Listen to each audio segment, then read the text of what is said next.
Hello, welcome and welcome back. This is Jacob and today we are going to be continuing the Let's Play for Reverse 1999. And of course today we're going to be continuing here with notes on Shuori and seeing how the story continues from where we left off last time. But yeah, the story so far has been very interesting. Very interesting characters on top of it. I mean, Bessmert is definitely an interesting character, but more on that in a sec. But yeah, the setting is very interesting and what is even going on and how they even ended up where they ended up. Like, did they actually wander into another time, like physically wander into it? Is it an illusion? Is it a time bubble just preserved in like this place next to this river or something? I'm curious.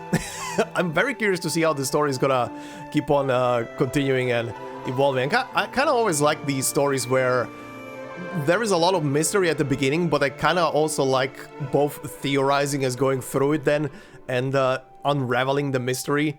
And I'm personally also not the type that will get disappointed if my theories get proven incorrect. Like if I'm fantasizing about what is going on, but then it's not that, it's something else.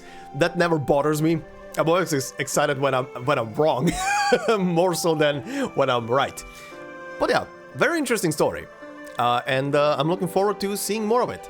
Also, very interesting, as I saw pointed out from you guys in the comments on the previous episode, is our Birdman apparently was, in the original release of this story, was talking in English apparently during those scenes. And Niangzi and Bessmert were still like, we can't understand what the hell he's saying in that moment. So that was kind of like immersion breaking, and I kind of understand it. Honestly, it kind of reminds me of old shows, and I think some shows even do it to this day.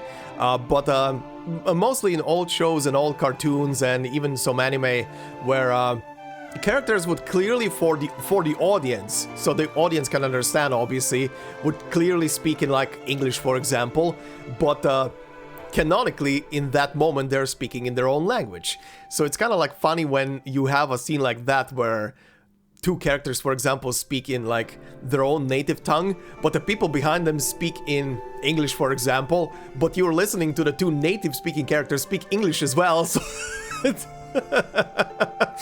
kind of confusing. I am actually very, very happy to hear that they went back and probably had the voice actor record the lines for that specific segment again, just to keep a better like immersion essentially. That's always nice. It's always nice when devs go back especially for story purposes like this, to give players who enjoy the story a better sense of immersion on top of that. That is pretty cool. But speaking of the comments on the previous episode, Metha9987 said, when Marfa was introduced, there's a theory that Bessmert and Marfa are part of three Fate sisters, which is more believable when you think about the last conversation Marfa and Six had before she joined the banquet. Six said, I think fate knows its own fate better than anyone. Yeah, I kind of remember that sentence, quite honestly, when I was rereading that through the comment that you left behind. That is a pretty interesting theory, I will not lie. Especially fate is blind or something.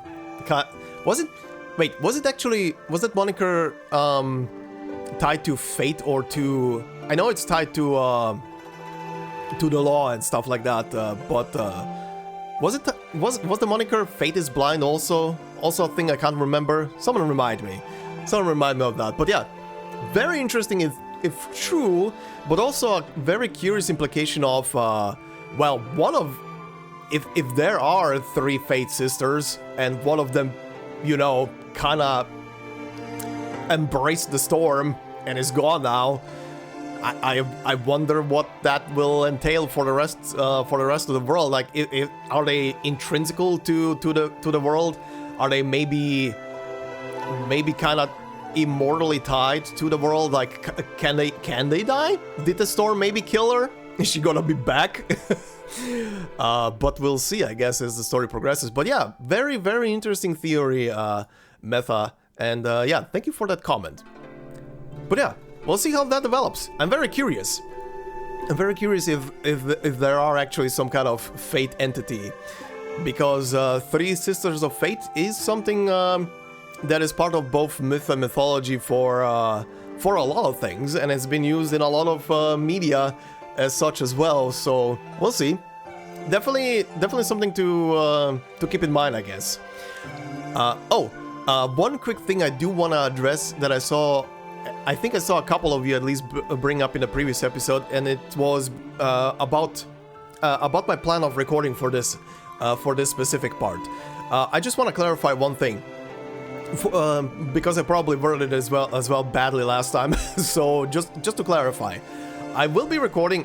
As you can see, it's 20 hours left on this event. I will be recording this part now, and however long it is, that's how roughly long the recording session was. It's gonna be probably a bit longer than whatever the recording itself is.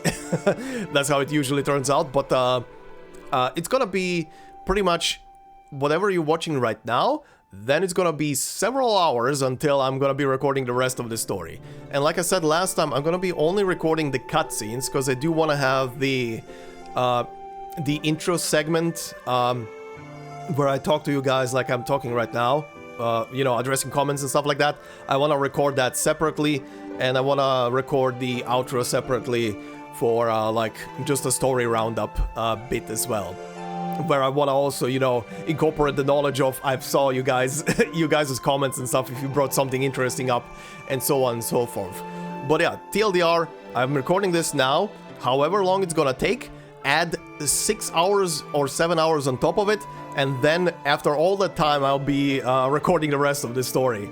Cutscenes only, just going through the scenes, reacting to the scenes, narrating through the scenes if I have to, and commenting normally, So that's the plan.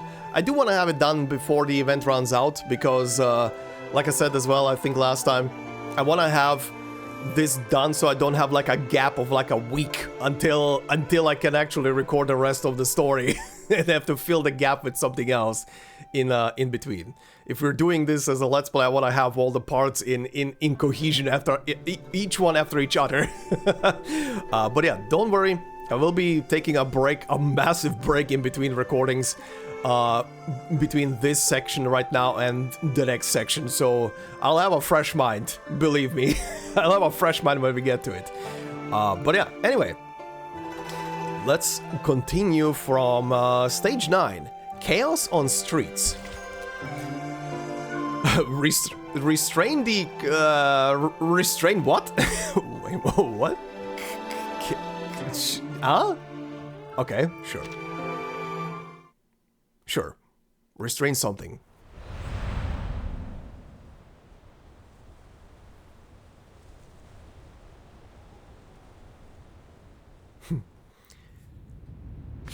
Let's see.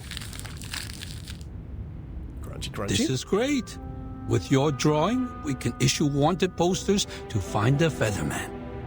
Oh yeah, right. She was making drawings of Birdman.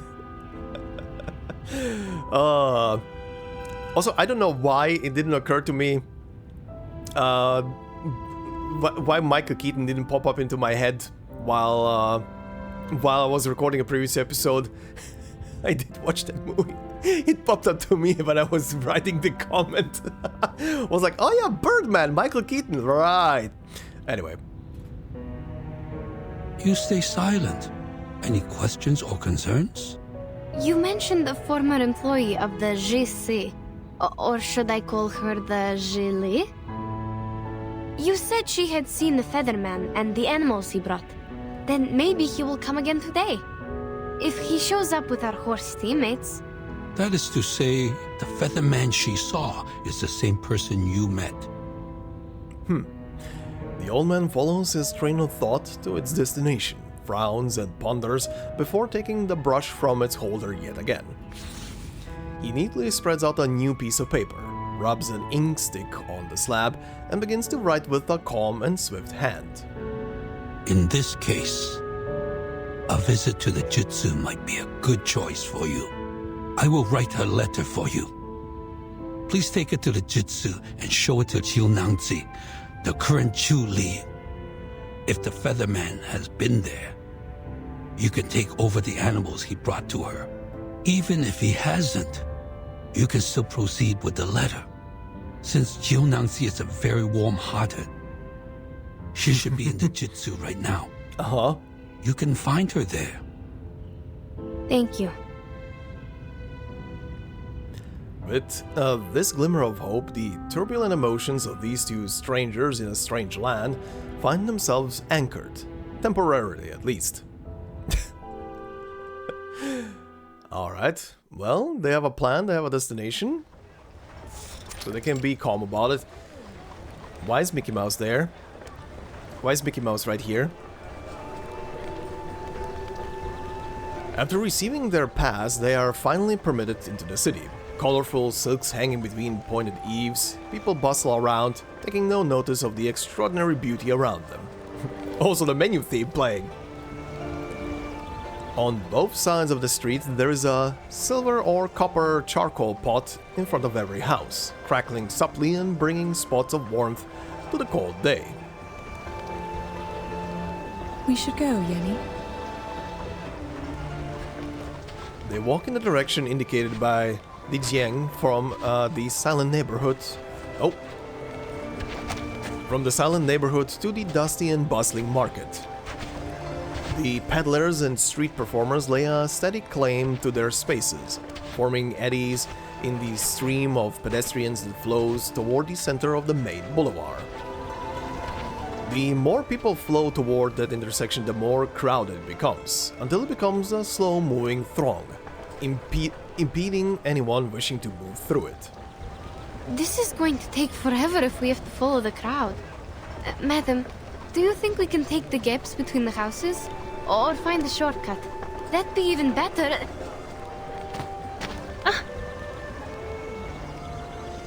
Insisting on politeness in a crowded space like this can often lead to such accidents. Careful. What's wrong? Sorry, we were in a hurry. Are you alright? Oh, no problem. Don't worry about the bumping.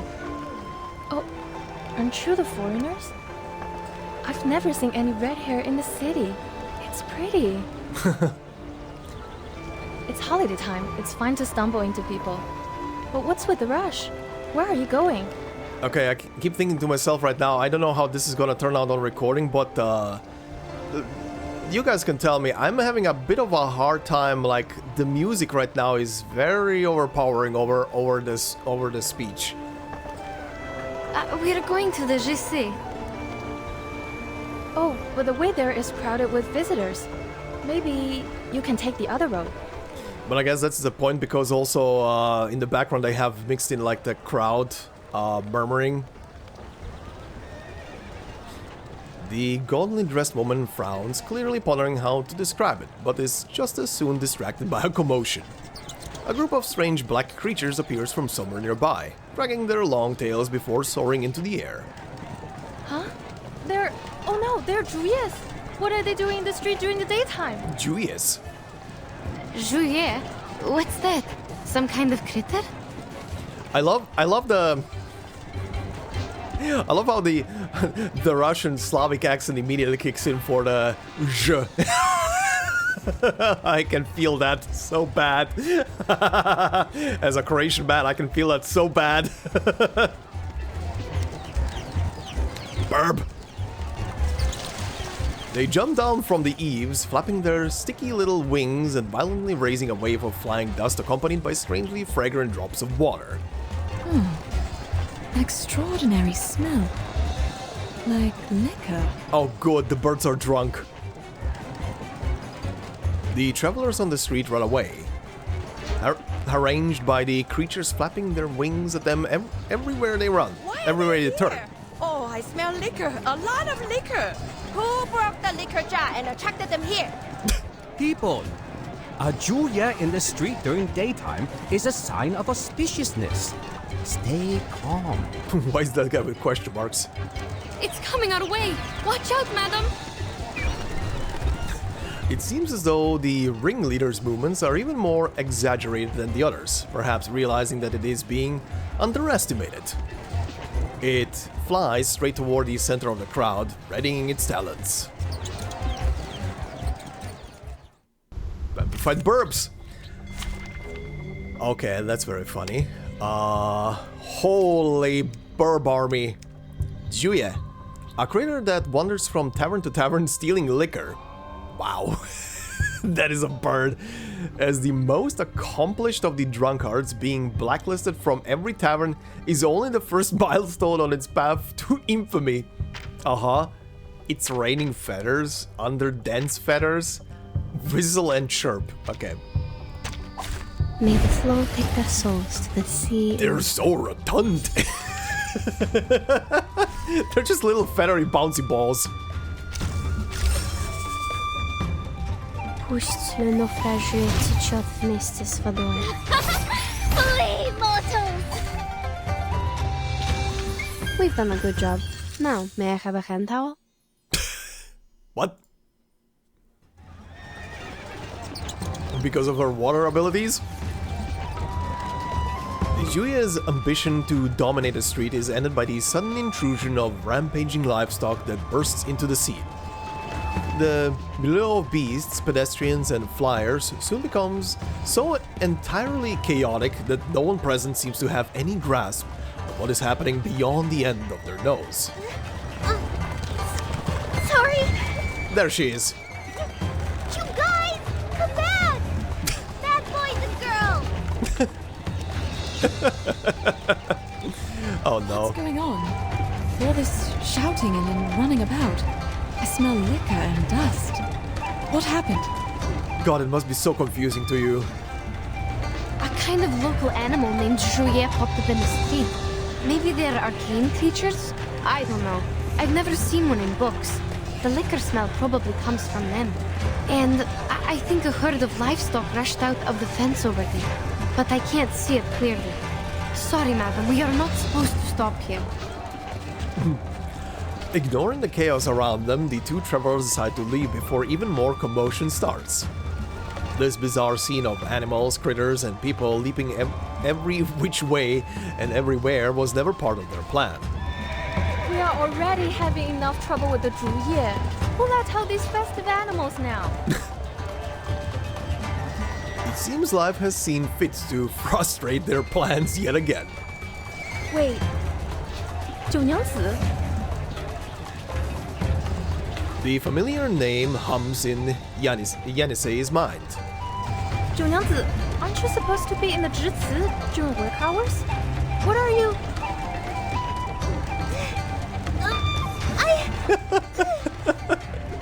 Oh no! No time for explaining. Anyway, they're escaping! Is she like holding an animal and it's pulling her along? And I'm losing them! Jiu Niangzi? That's the one Li Zhang told us to talk to, isn't it? The girl named Jiu Niangzi tries to sound as relaxed as possible in reply, but the scene before her is one... auto-scrolling. Scene before her is one obviously and rapidly spiraling out of control. A panicked sweat drips down her forehead. If she lets go now, these wild creatures will wreak havoc on the market street and everyone on it. Madam, Yanisei's instincts tell her to step forward. She looks toward Ziche, still out of sight in the distance, then turns back to look at Bessmert. Bessmert can feel her gaze and nods gently. Go. I will wait here. The fact that she can tell when someone is looking at her is fascinating. Two of the horses suddenly bolt forward, as if testing the strength of the people behind them. Please, guys! I can't hold on anymore! Yeah, good luck holding a horse when it's going nuts. The girl in the center of the crowd strains to keep her eyes fixed on the horde of animals more than outmatching her strength. Her obvious warning control does nothing to contain the chaos. Waiting control does nothing to contain the chaos. All she can do is twist the hemp rope tightly in her hand, winding it on one hoop after another, until it is so tight that rough-edged rope cuts into her hand. Ow! Ooh! Oh, let me help. Oh yeah! I wonder how these animals got out. It is at this moment that finally, heeding the call to come to their senses, the crowd begins to rush forward to assist. Thank you. Thanks, everyone. Please, help me. Well, harder. Hold on. You all get a drink on the house. Free drinks for everybody! Well, that was chaotic. After a short while, with help from the others streetgoers, she manages to get the rampaging, if festively decorated, animals back under control.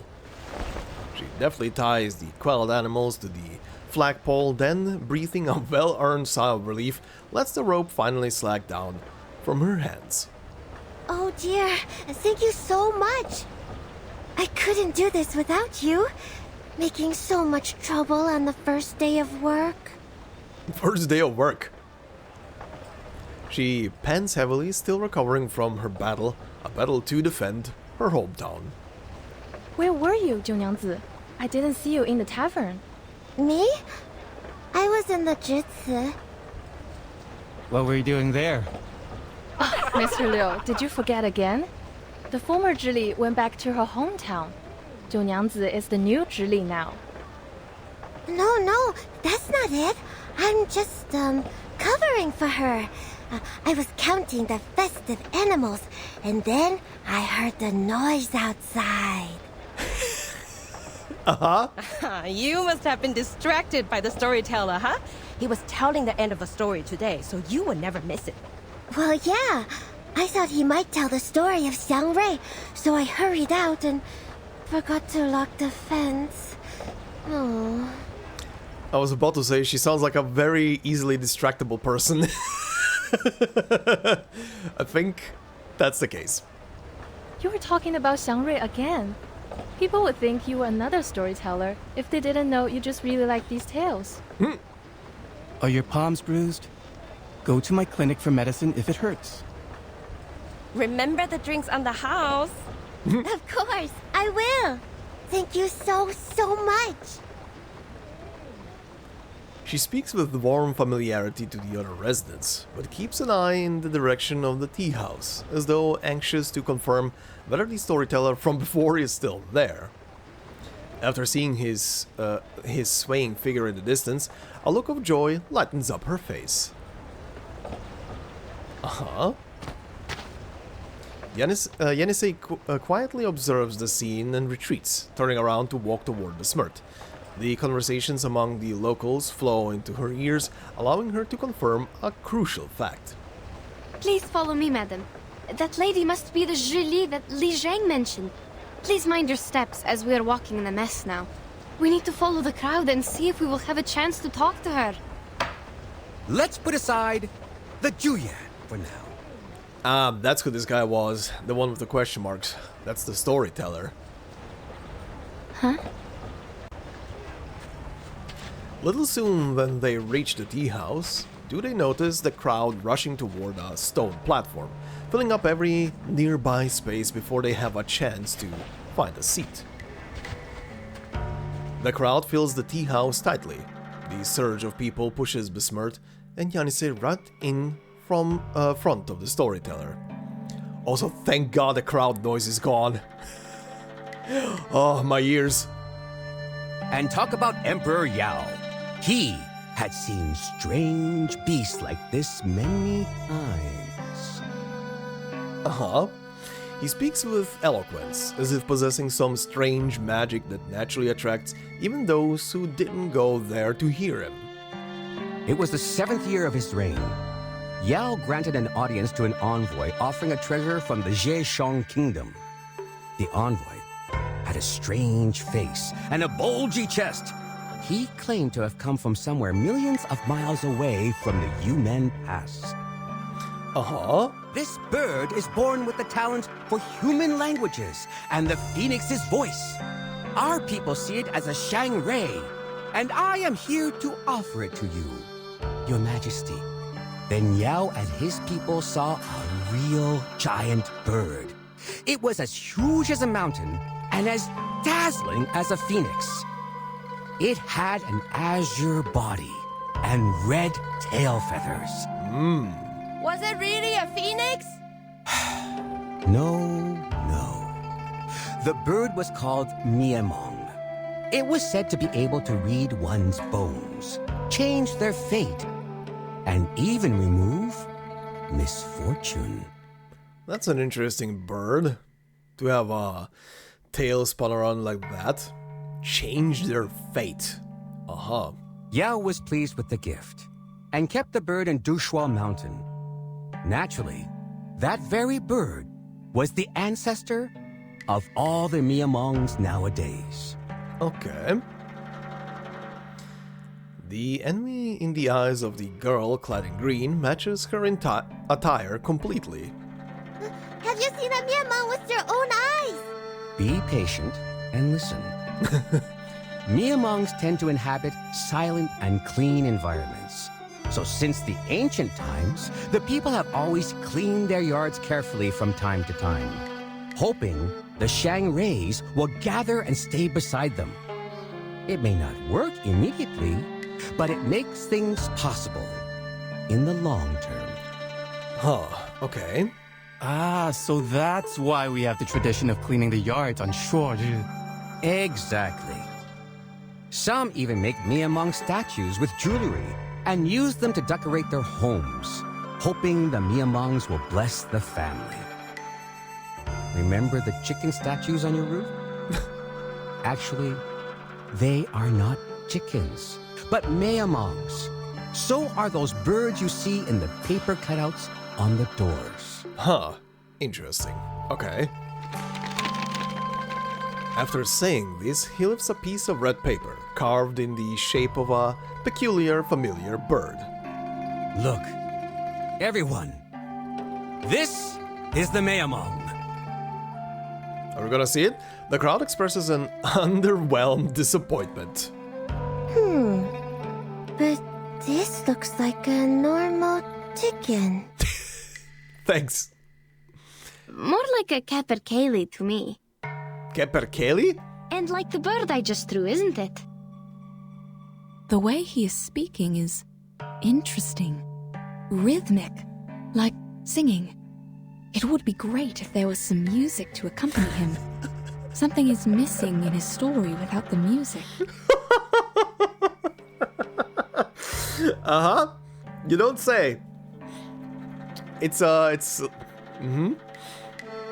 You would be...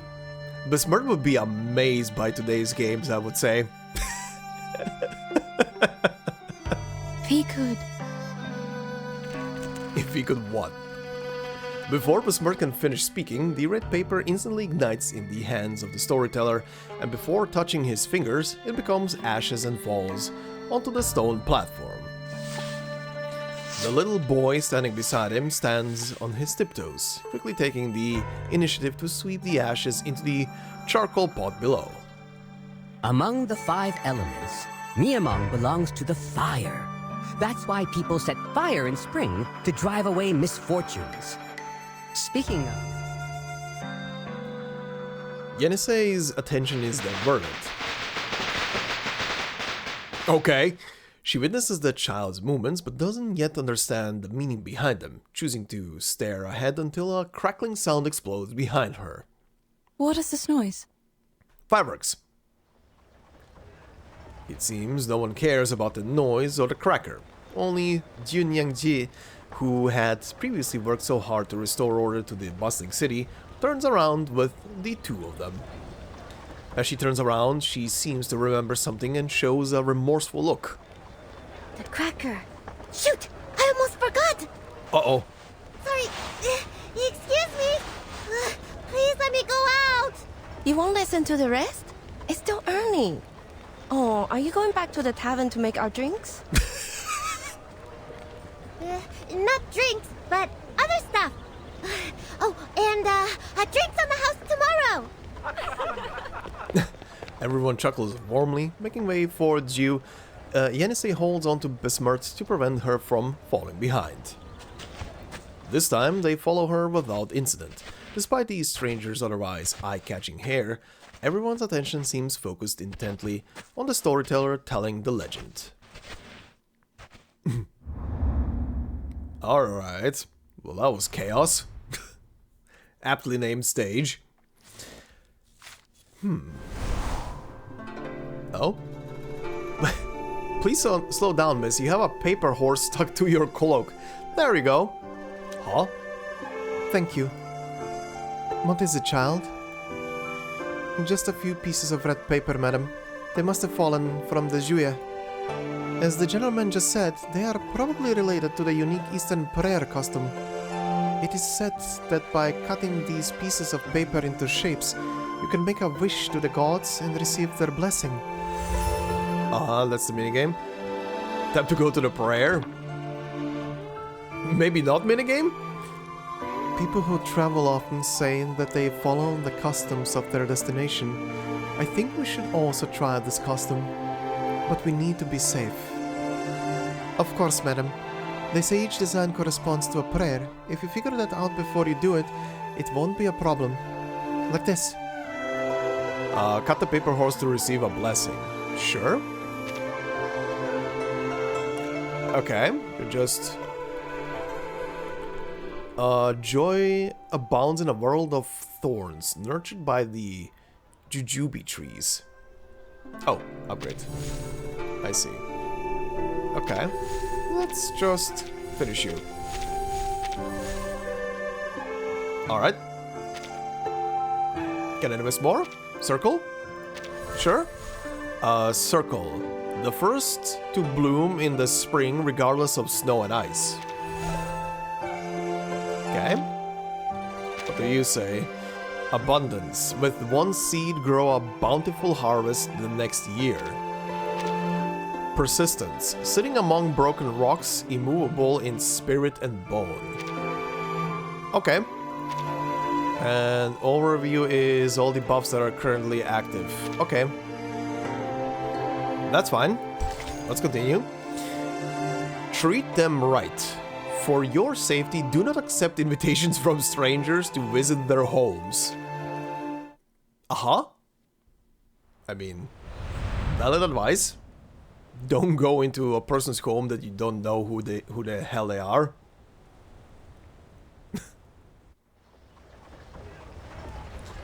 Not far away, Jiu Niangzi can be seen stepping near the post where the animals were tied, vaguely moving as if whispering something to them. Can you understand me? Can you tell me where you are from? Oh? Is she aware of the fact that some of the animals that Mr. Birdman brings along are, or rather were people before? Hello. Yenisei waits for a moment before walking forward and attempting to pat her shoulder. The girl turns around to reveal her young and eager face. What's wrong? I don't know you. Have we met before?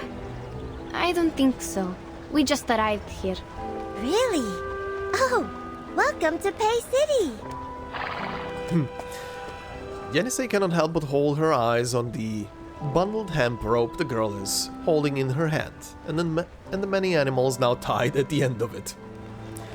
Jiu Niangzi blinks, then blinks again, as though realizing what the other girl is staring at. A blush quickly rises to her cheeks like two sunset clouds. Oh, you were on the street, weren't you? I am so sorry. I didn't mean to make such a scene there. I promise it was just an accident. I can imagine. You reacted quickly and saved us from more trouble. No. It was my responsibility. And the people on the street also gave me a hand there. How can I help you? Please, feel free to let me know. Okay, very polite. She seems to be a warm-hearted type. Here is the case.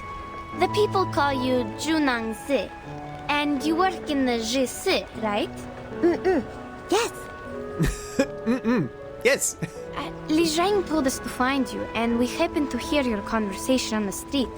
So, did the Featherman come here today? Featherman? You mean the Xiangrui out of the city? I heard that he had been here. As for today, I have no idea. What about the animals in the fence? Any new ones? I'm not sure about that either. When I arrived at the Jutsu this morning, there were already many festive animals in the fence. They're getting more and more. How weird is that? Jiu Niangzi mutters inaudibly before turning around, pointing out the culprits who caused her so much trouble earlier with her index finger. Yenisei inspects the creatures briefly but doesn't seem to notice any difference. It seems to be a show for common livestock, where various cattle, sheep, and horses might compete to show their worth. See? They all look alike. I can't tell which of them were brought here today. Counting is troublesome as well. I always think, where am I? This person needs to meet 37. If only I could read and write. You write them down, then you won't miscount. Our teammates have been turned into striped horses, like these. Actually, we are a team of merchants. When we reached the outskirts of the city, our teammates were turned into horses and brought away by a giant bird. Li Zheng said that bird was probably the Featherman they've been looking for, and he appeared around the Jisse once. That's why we are here to ask for help. They're not horses, I suppose. Yeah, well, some of them shouldn't be. Jiu seems hesitant to say anything further. But how is that possible? Are you saying that the Featherman can turn people into horses? No, it's definitely not him. I don't understand. How did he get this power? Is it because he is the Xiangrui? She's so fascinated by him. Upon hearing the word Xiangrui again, Bessmert's interest is immediately captured. We've also heard about the Xiangrui from the storyteller. It does sound like some kind of local guardian. Guardian? Is it the gods of Sheti we're talking about? Oh yes, the gods of Sheti. These are the gods you serve. I guess Xiangrui is closer to a local legend, like a reputed Arcanist in this area. The use of arcane skills seems common here. Perhaps there are also many Arcanists around. You know, the more she talks, the more I can see the similarities between how she just carries a sentence and analyzes stuff between her and Vertin. But could you please tell us more about the gods of Sheti? There are 12 or 13 of them, I guess. That's all I know. I can't read most of their names. Okay. Oh, but I know this year is the year of Zhishu. We will bring lots of festive animals to the Broken Bridge to worship it. The Fortune Walk and Bridge Leap are the most fun parts.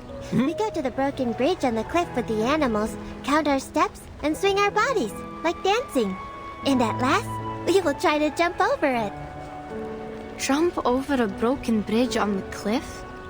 It sounds dangerous and quite familiar. Familiar? Bessmert knows exactly what Yenisei is hinting at. The familiar rule of, oh, right, ask and acquire, resurfaces in their minds, but no one attempts to ask it out loud. So that Jiu Niangzi's explanation interrupts their thoughts with perfect timing. No, we can't do that. No one has ever done that. Even the goats can't do that, let alone humans. We'll also cast arcane skills as safety measures to protect anyone from falling. The valley is deep down there. Once you fall down, you're not coming back. Yeah, safety nets, please. Intriguing. And who's in charge of the safety measures, may I ask? The staff in the Jutsu. It's the place to manage arcane affairs in the Pèi City. But not me. I'm new here, filling in for the former Jili after she went back to our hometown. They told me to take care of Jutsu for a couple of days. That's good enough for me. Okay. Her eagerness to be able to help is clear. So, simply put, you're a doorkeeper?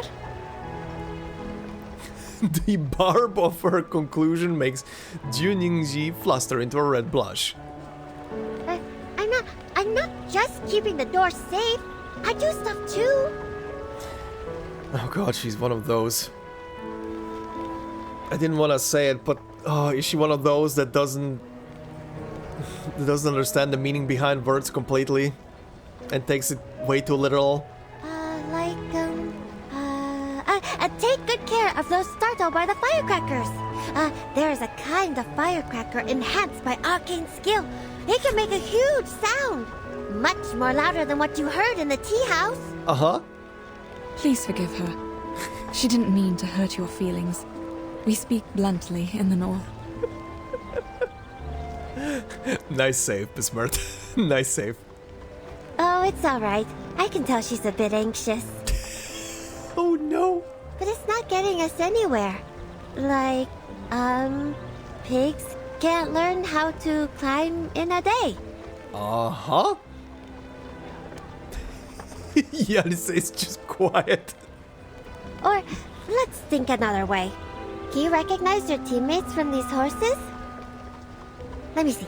There are 1, 2, 3 striped horses. Come see for yourself. I can't. There was little time for me to memorize the difference. Besides, even if they are my teammates, 2 of them are still missing. More than 3 teammates? Oh no. 3 plus 2. Oh no. Jiu Niangzi counts on the numbers on her fingers, calculating with great care. Okay, look. I know that people, education and stuff, especially in olden times, was not the most widespread thing ever, but... Oh, she's definitely that type, isn't she? How about we wait and see what Li Zheng has found out? She's a bit of a ditz, isn't she? That's right, child. Didn't Li Zheng leave us with a letter? Oh, right, I almost forgot. Please read this, Miss Jiu Niangzi. It may have clues about the Featherman. She produces the letter, offering it to the girl. What? Jiu Niangzi opens it in front of them without a moment's hesitation, but all Yenisei can see on it are several images.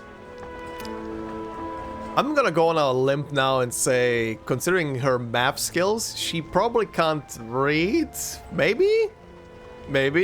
And the guy knew that, and he literally just drew a picture, and she's gonna understand this. Make the fence taller, get off work earlier, and go back to the tavern? What is he trying to say? What do these have to do with the Featherman? I mean, Bessmert can't see anything, so... Jiu Niangzi mutters to herself as she stares at the pictures on the letter, before frowning and smoothing it out. She clumsily folds it and clips it to her waist. Well, don't worry. I'll pay close attention to the new horses for you. If there's any good news, I'll ask Li Zheng to tell you. You're so kind. But we just got here and haven't decided where to stay for the night. How are we going to keep Li Zheng informed once we find a place to rest? Oh, I see. Oh no, it's getting complicated again. An answer leaps to her mind, bursting through and out at the same time. How about staying in my tavern? I forgot to tell you that I'm the owner of a tavern. And I'm doing it well. Uh-huh. She laughs, as though just the saying of it might render it true. It is located in the Merchant's Hub, 2 streets away from the Jutsu. Li Zheng will know your whereabouts since he's in charge of the hub. How is this woman in charge of a tavern if mathematics are not really working? Oh, I'll take you back to the tavern. Also, escort these animals back to the Jutsu. You can check out other animals there as well. Okay. Good idea. That'd be great. Saves us from all the trouble sleeping on the street. Let's go then. Oh, the street looks beautiful later in the night. You can't miss the golden lanterns and bonfires lit on Dushuo Festival. They light up the sky and the street as if it's daytime. Everything seems brighter at night. That's a nice saying.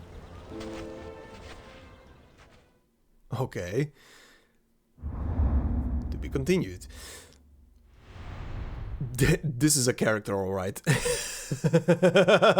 This is a character, alright. Okay, moving on. Night talk. We all walk and talk. We all have hair and eyes. We are not so different from each other.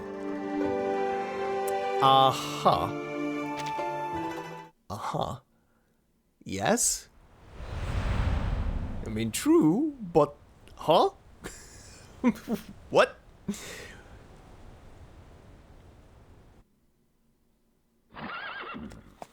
A breathtaking number of animals lie within the Zichi, a fact that only hinders their efforts to find their companions.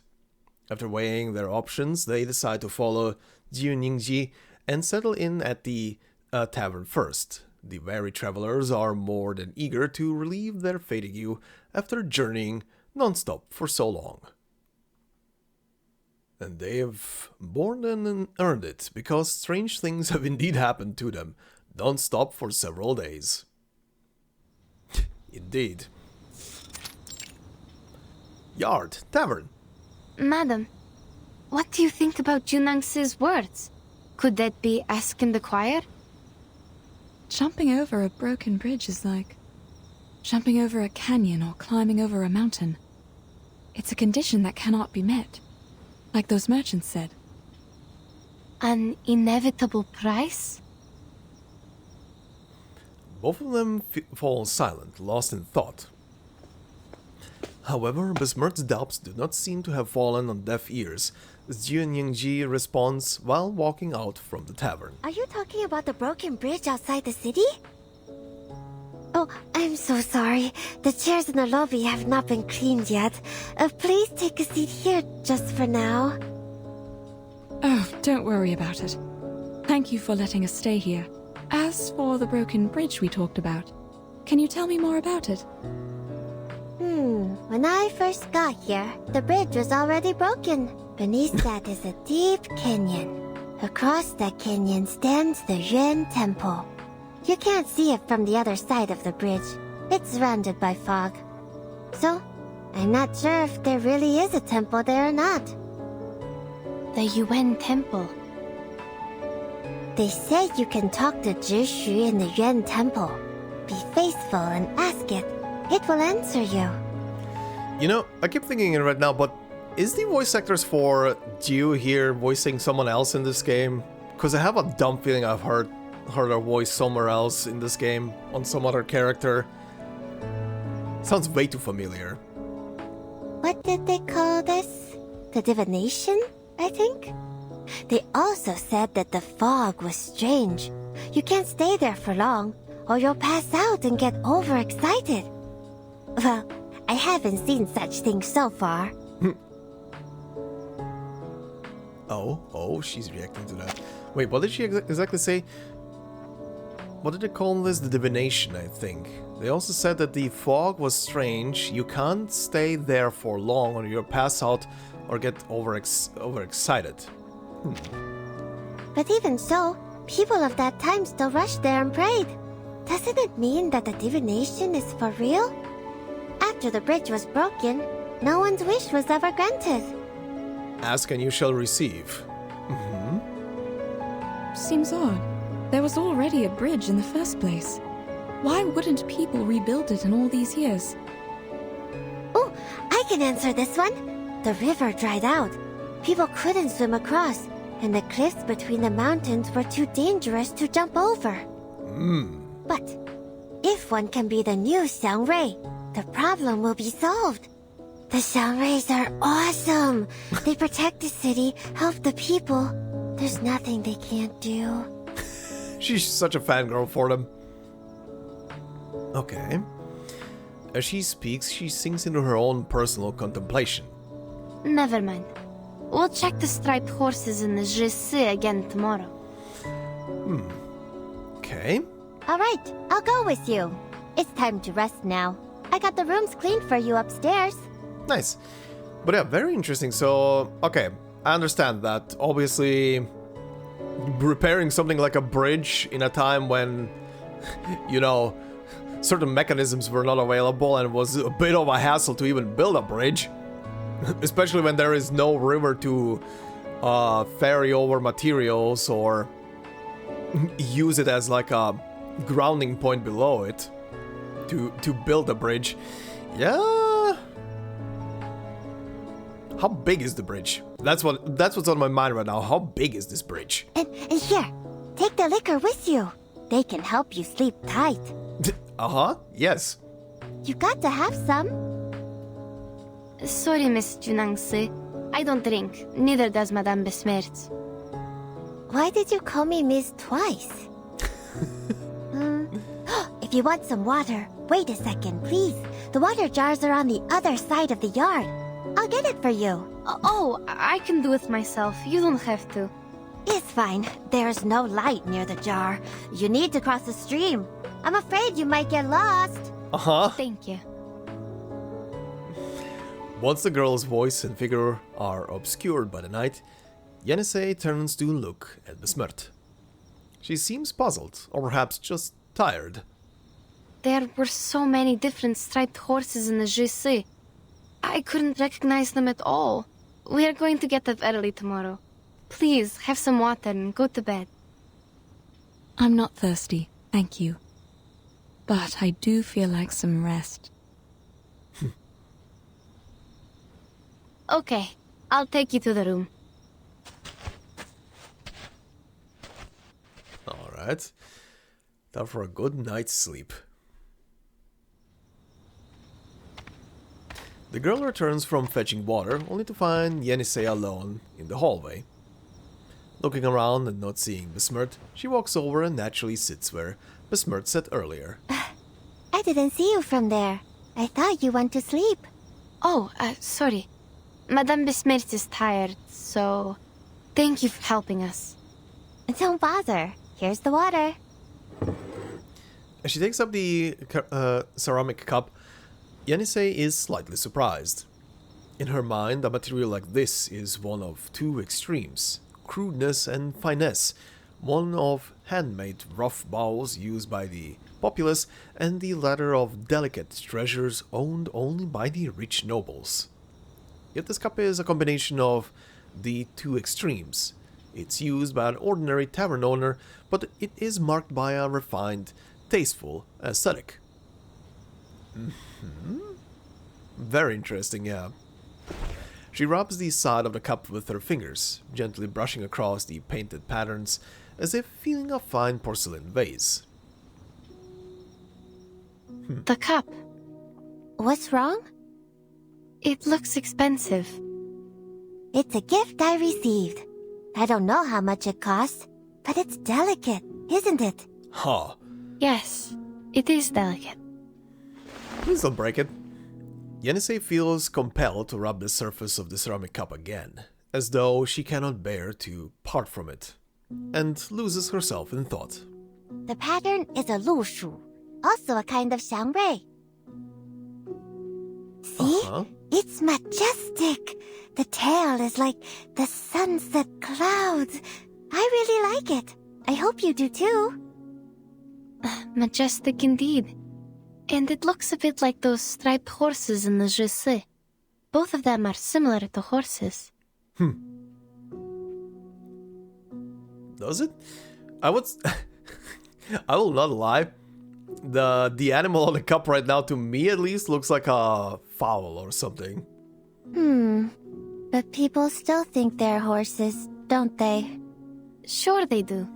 I think this species is native to Pèi City. It's an interesting discovery and will help enrich our travel notes. Jiu Niangzi lowers her head to look at the cup in her own hand. Yenisei can smell a fermented aroma emanating from within, like kvass. Kwas. I don't think I've ever heard of that word, but without the sweet aroma of wheat. She's in bed now. I can only drink it for her.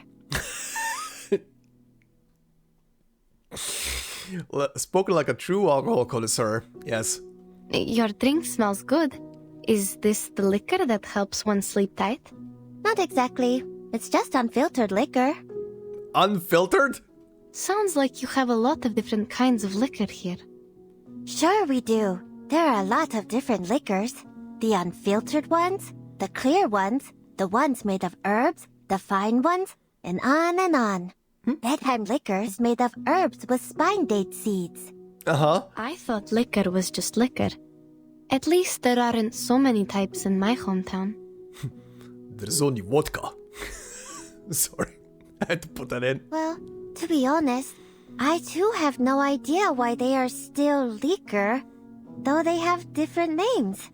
If the color is the standard to classify them, then what am I when I'm wearing different colored clothes? Am I not Jiu Niangzi anymore? That was philosophical. Okay. Shocked, Yenisei cannot help but break into a laugh. Seeing the other girl smile, Jiu Niangzi's eyes begin to sparkle.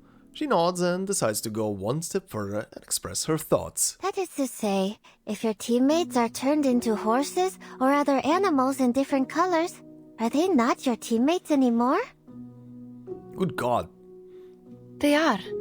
Of course. This girl is very philosophical. Oh? Oh, the music cut off suddenly, what the hell? Yenisei stops talking. This childish conversation might have caused her to erupt with laughter, but the... Whoa. But the weight of the situation is still acute, and her worries swell deep within her. The chirping of the birds in the cold night gently blankets the sound of her anxious breathing. I'm worried, actually. Well, maybe not just worried. I don't know. Again, sorry for interrupting this for a technical thing, but I kind of wonder if they screwed up there and the music was supposed to fade out and fade into this instead, because that was abrupt. I thought my PC froze or some shit. Looks like you really miss your teammates. I think she knows something. Miss them. I won't use this word to describe my feeling. All I'm thinking is, they were turned into animals because I gave them the wrong direction. What if they can't turn back to who they really are? The frankness of her own inquiry unmasks the long unease Yenisei had been harboring since entering this strange city. After speaking, she holds her breath and controls the impulse to turn back and look toward Bessmert. For a moment, she is no longer even sure of where she is. But I don't think that will happen. Things won't get any worse. The strong feeling of being lost and regret. There must be a way, I promise. Like the clouds turn colorful, pool water gets sweet like liquor. There are many signs of auspiciousness. They just need time. Oh, I also noticed, I don't know if she was already doing this, but I just noticed that behind the speech box, she grabbed her hand just now to calm her or to reassure her. Think about it. What if the story about the Yuan Temple is real? Maybe there will be another way for you to recognize your teammates. Even if the Featherman is not a Xiangrui, there are other Xiangruis in the city. Yenisei just needs to go up to the horses and yell at them. You idiots! I told you not! All in all. And if the horses react back, that's the teammates. Oh, that would be actually funny if that happens. Jiu Niangzi racks her brain to find another way to persuade Yenisei, but is stopped by the other girl before she can begin.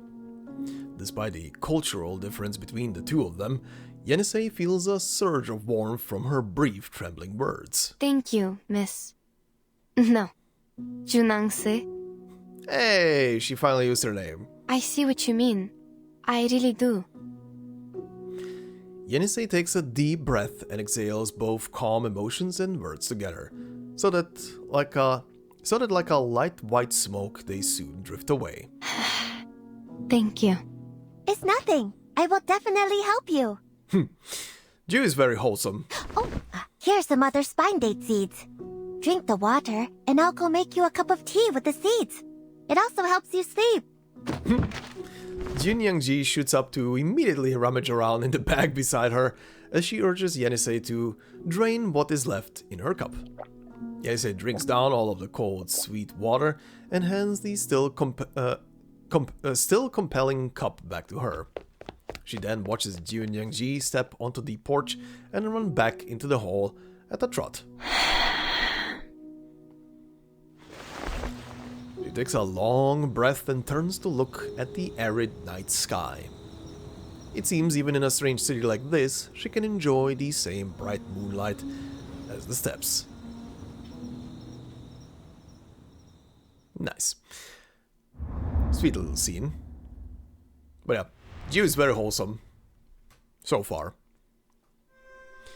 But considering how much of a ditz she is, or appears to be, and is working around alcohol, oh boy, this will be a character. Oh, Birdman! Dancing dolls. Down the first cup, then the second and the third. Don't stop drinking. Oh god. Oh, this is gonna be fun. If Jiu is the type of character that I'm presuming she is, I mean, considering I've only seen her once in some random ass stage as a boss, but if she is the type of character that I'm presuming she is, it's gonna be a lot of fun the moment she gets drunk. Oh god, it's gonna be a flip. The curtain of night has already fallen, but even after drinking another cup of tea promised to introduce drowsiness, Yenisei finds that sleep evades her.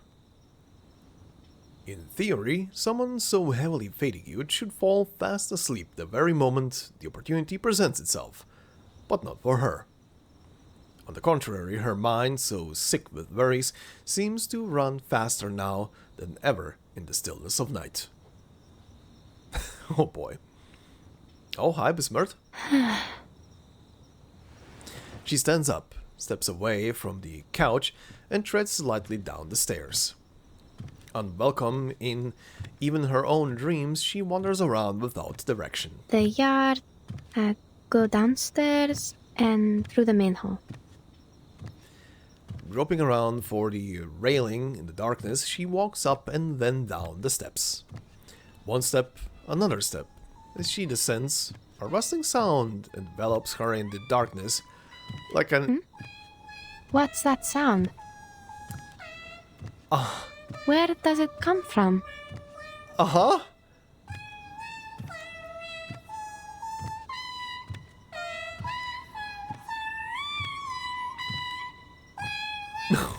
Who is it? What? Someone's... singing? Are critters singing? Without realizing it, she departs the second floor and follows the sound into the spacious hall of the tavern. Okay, what was the thing I missed earlier? As she descends, a rustling sound envelops her in the darkness like an indelible point that demands her whole focus. Okay. With the cascading moonlight and melodious singing, the scene laid out before her is one that defies description. What the...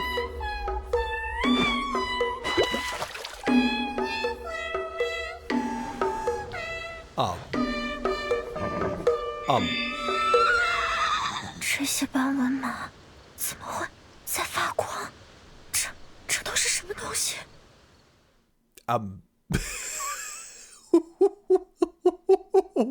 What?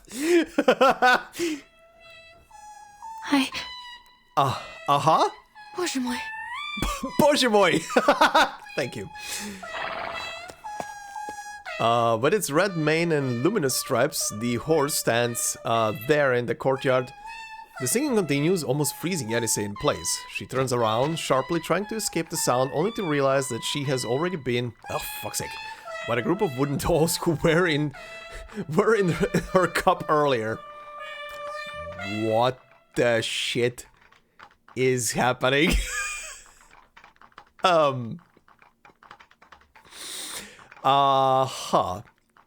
Okay, also the text was going too fast. Horse stands there in the courtyard and turns gently towards her. She turns around sharply trying to escape the sound, only realizing that she has already been surrounded. What are these? Fill your cup? Are they asking me to drink? Oh, also, I want to say that, where was it? The thing that was translated as Боже мой. gosh, Боже мой, is pretty much just my god. Anyway. Jiu Niangzi, where are you? Is she? Oh. Now the wooden dolls, originally submerged in the stream in the courtyard, have begun to climb up the bank. They surround her, spinning, singing, and contorting, with bodies clearly possessing a flexibility beyond what wood should possess. Using this odd flexibility, they repeatedly lift their full cups toward Yenisei. No turning down, no turning down. This invitation, perhaps initially hospitable, turns increasingly creepy in the dark night. Making a choice now requires next to no thought. Yenisei jumps out from their enclosure and runs toward the other end of the yard, toward the water jar.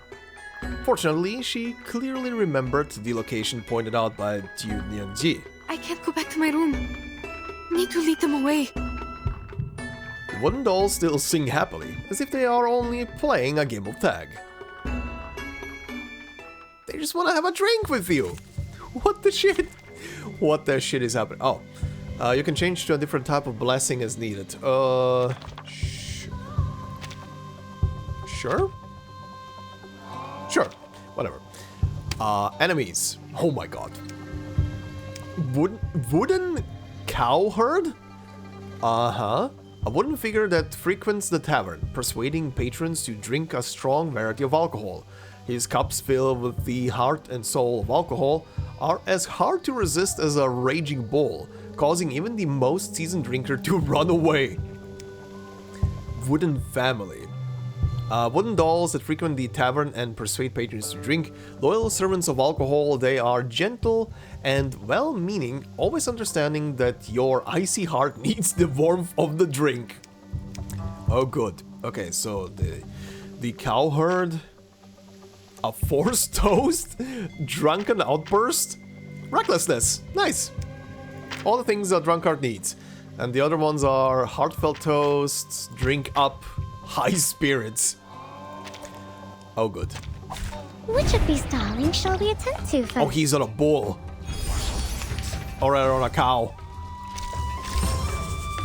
Please leave me your power. Dark embrace. Case closed. I'll be sure to write a report and put it on your table. Done. Oh god, we're back. The wooden dolls stage a disorganized offensive with a piercing song that twists Yenisei's perception of her surroundings. She can only stand by the water jar in a constant retreat, consciously nearing a dead end. Sound of wood rubbing. Clack, clack, clack. I know they probably don't mean harm, but this is still creepy. No! And I like it. Can't stop here. I must go further. Come here! This way! The wooden figures have no ears, so it seems unlikely they hear or understand her. Nonetheless, they are lured in, leaping forward with strange enthusiasm. Never tiring, just like those cups, always lifted high, constantly spilling and overflowing. Oh, good. Hey, there he is. There's Michael Keaton. It seems these crude wooden creations are quick to be alert to sudden interlopers. They immediately stopped their siege of Yenisei and abruptly turned toward the tall trees in the courtyard. Huh? Where are they going? They don't like birds. Oh, they're running. Oh, they're running. The corrosive rhythm plays heavier and faster than before as they jump a few more hops toward the bottom of the tree. Be off. Hey. A wand of bone flies out from the darkness, scattering liquor and shattering the wooden figures into pieces. Serenity comes back to the scene, the end coming as swiftly as its beginning. They are conjured. Uh-huh. Birdman.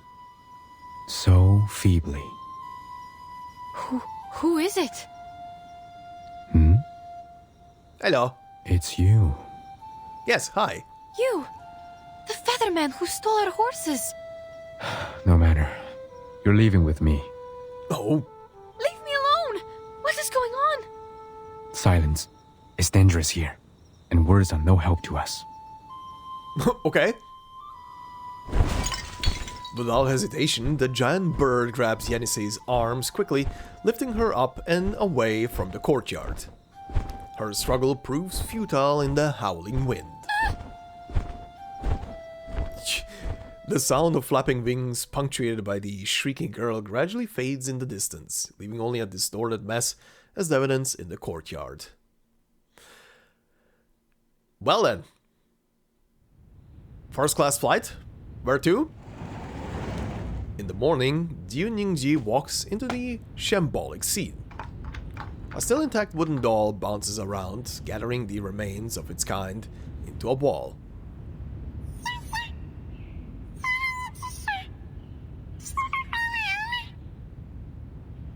Oh, you know something about this. Alas, alas, an arm is missing. Can't put them together anymore. Late. You're late. What's going on? I told you to keep the house, not to tear it down. Being a good host, offering a drink. Offer a drink to whom? Those two ladies should be soundly asleep upstairs. One was downstairs at night. Birdman with her. Birdman? You mean that Featherman? He had been here? What was he doing here? He's not even a Xiangrui, nor is he doing anything good. Do not offer a drink to him. Oh damn, she's angry at him. If I were the one treating him, I would... Yes? He took one with him. Wait, what? The change in tone. Beautiful. Took whom with him? The scarlet, the brown, took away the scarlet. Brown? Scarlet? What color is that? You're just confusing me. I'll make you one more mouse next time. What on earth are you talking about? Oh, she's tumbling downstairs. Jiu Niangzi turns around to see Bessmert fall over the threshold. She quickly approaches with her skirt held up, and the wooden doll jumping up and down, hiding behind her. Be careful. I'll help you. Thank you. Thank you so much. Where's Yenisei? Did you see her upstairs or in the yard? Are you talking about your red-haired friend? Did she go out? No, not very likely. She would have told me if she was going out. Or at least ask someone to pass on the message. Did you really not see her today? Jiu Niangzi racks her brain, her voice coming out serious and resolute. No. Not this morning, no. The missing persons cases. Is this how they happened? I don't know. Li Zheng didn't make it in time to tell me the details. Bessmert falls into silence. This is a loss that she finds difficult to accept. I'm only saying, if this is another missing case, there must be a clue or two telling us what happened. Could you please look around and see if she left anything in the yard? She must have been taken from there, or I would have definitely heard the noises. Bessmert anxiously grasps Jiu Niangzi's hands. Their hands are equally coarse, one pair exposed to age and sun, and the other exposed to grueling work. Also, she brings up something very interesting. She didn't hear the commotion, which is very interesting. Stay calm. Let's go ask Li Zheng. Wait, What's wrong? I sense an arcane energy. Someone cast a skill in the yard. Follow me. Where are you going? You can't see. Just tell me. I'll take you there. Don't worry, she's like Daredevil. No. Please follow me. Is she like that Daredevil? And she see through You're heading arcane toward residue? the water jar. I was here last night to get water. It's somewhere close to the water jar. I sense it clearly. Bessmert wades through the stream and stops in front of the water jar. She crouches down to find something among the scattered leaves in front of her. Is this a bone? Oh, this thing. Yeah, right. He threw it at the puppets. That makes sense. Li Zheng told us that the Featherman uses a bone wand. Yenisei also saw something similar in that giant bird's hand when we faced him outside the city. I knew it. Now we have the proof. We can... No, it's not enough. And Yenisei is missing. Why not enough? He left his bone wand, which means he was here before. And your friend is missing. Still not enough to prove his guilt? But only Yenisei knows what the giant bird looks like. She also drew the picture of that bird. Without her, we cannot confirm that the Featherman and the giant bird are the same creature. I don't understand. You're saying that even if we have his bone wand, we can't prove anything? Yes. Exactly. But I think you're overthinking. Bessmert raises her head slightly, conveying her confusion in unsubtle movements. I mean, whether enough or not, it's not up to us, right? I know nothing about the law. It just doesn't feel right. The girl's voice quietens down, giving rise to her own hesitation.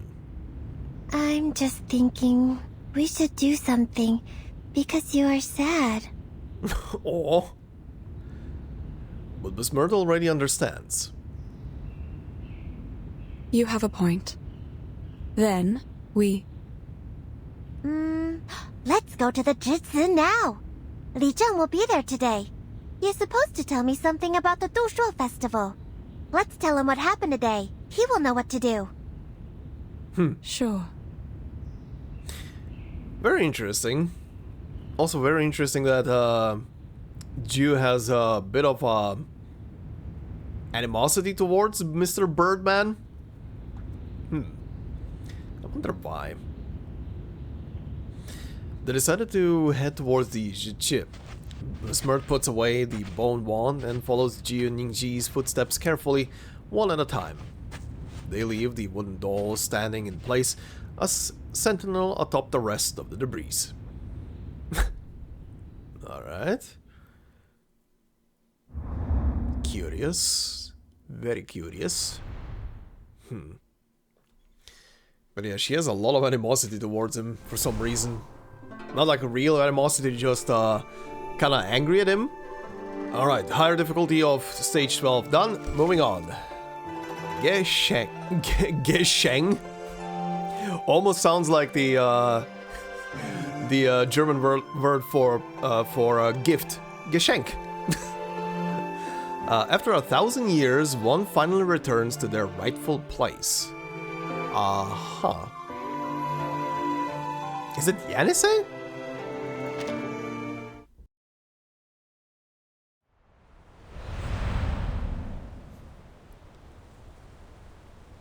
Interesting name though, Geschenk.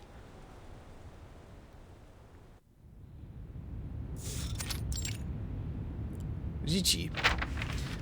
Li Zheng is flipping through annual expense accounts records from previous years, worries written on his heart and wizened face. Jiu Niangzi is sure to report for duty on time, and he must have a decision ready before she does. In past years, the festive animals used in the fortune walk and the bridge leap were less than 3. A cow, a goat, and a donkey, without exception. You just need a chicken now. The poorer the harvest, the less food for the animals and less well-fed donkeys. So people had to use horses instead. However, aren't there too many festive animals this time?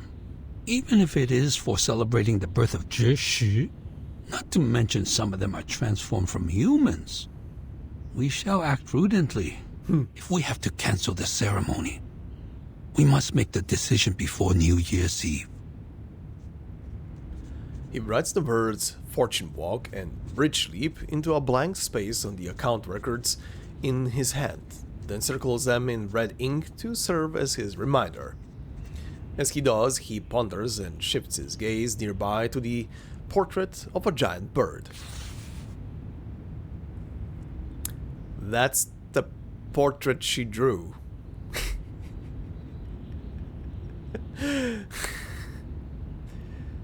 Artistic. A giant bird. A feather man. There's always trouble around New Year's. Suddenly, there comes a loud fluttering of wings. This sound is not like one of common birds flapping, but is rather a droning, hazardous sound, the kind of a titanic bird of prey approaching. Oh shit, he's here. A winged shadow covers the portrait on the desk. Li Zheng turns his head to see the visitor clearly, meeting it with a look of shock and heart-shaking doubt on his face. You? The visitor is no less than the very giant bird of feathered man depicted in that portrait. He glides in as smoothly and naturally as if he were entering an open glade. It seems as though the guards of the Jiqi were unaware of his arrival entirely. Are you responsible for this place? It was someone else when I last visited. Damn, you've been away for a while. No matter. I have an urgent matter to discuss, or it will be too late. Oh, horsey! Without waiting for Li Zheng to react, a bizarre horse, or something like it, rushes in behind him. The horse's mane and tail are both red, and it bears a tiger stripe pattern along its body, the combination of which produces a truly incomparable sight. Oh my god, that's Yanisei. What happened to you? Striped horse, question mark? It steps forward, allowing Li Zheng to see it clearly. It suggests a great sort of intelligence in its movements. As for the featherman, he simply folds his wings and lands. The narrow space forces him to pinch himself tightly into the cramped room. Li Zheng notices a hint of embarrassment in his visitor as a result. I'm Ge Tian, and I'm here to advise caution. The lady owner of the tavern can turn people into lushu. Oh. She needs to be stopped, or more people will suffer. Oh, it's her.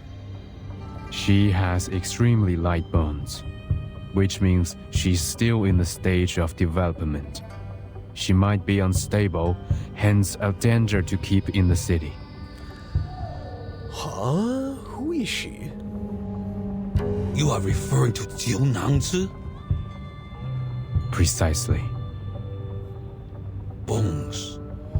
Are you the goddess of Li Mountain that can read one's bones? But you don't look like her at all. The brief silence conveys Gideon's astonishment at the unexpected change in topic. Also, I wonder if that is how you say the name. Need to hear someone say it.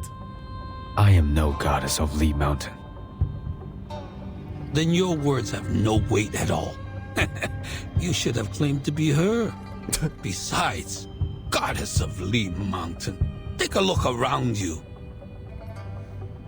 Though puzzled, Gideon looks around as advised, only to find some paper with the same bird totems painted on it. Some of the papers even bear ink stains yet to dry, indicating their recentness. You mean these paper cutouts? A man-faced bird with a red tail. You are drawing me. Even though he recognized the image in the painting, the idea of being worshipped through such artwork comes across as quite unnecessary. Oh, that is very high detail. Hi, NSA, how's it going? Horseshoes impatiently clank on the ground, seeming to urge a sense of haste. This prompting, though, goes unnoticed. But I'm not a Shuori. These paper cuts won't send me your prayers and wishes. They are not paper cutouts for worshipping the Shuori, but wanted posters. And you are wanted. Gideon is stunned for a moment, as if unable to understand Li Jiang's words. Whether paper cuttings or wanted notices, they are complex things found only in the world of the mundane. As such, he opts to ignore them for now and continue on with the purpose of his journey. The most important thing is to find Jiu Niangzi. She's the culprit of the missing persons case in the city. I thought you came here to confess or make peace. But it seems not. You come to defame Jiu Niangzi, while being ignorant of the fact that you are the top suspect. Upon learning that the culprit is not in fact the one he identified as Jiu Niangzi, Gideon falls into an even deeper confusion. Many things outside of mountains are beyond his understanding. How am I related to this? Every time a disappearance was reported, you were witness bringing animals to the Jutsu. No. The nature of my visit has been taken wrongly. The Zhili there knew what I came for. When we arrived at the Jutsu, you had already fled without a trace. No one could testify in front of the Fa Jiao for her. So her words were considered nonsense. Now, she has returned to her hometown. Oh, I see what's happening. So the previous one before Jiu knew what was happening with the animals and why Gideon here was arriving at her place. But whatever she was telling them, they were comprehending it as just mumbo jumbo, essentially. Like she went insane, I guess? Upon hearing this, Gideon breathes a sigh of relief. I wouldn't have shown up in the city if not for the urgent matters. What's the purpose of lingering around when my business is done here? Besides, the Jutsu allowed arcane skills to be cast without restrictions in the city. So it is your responsibility to bear the consequences of such negligence.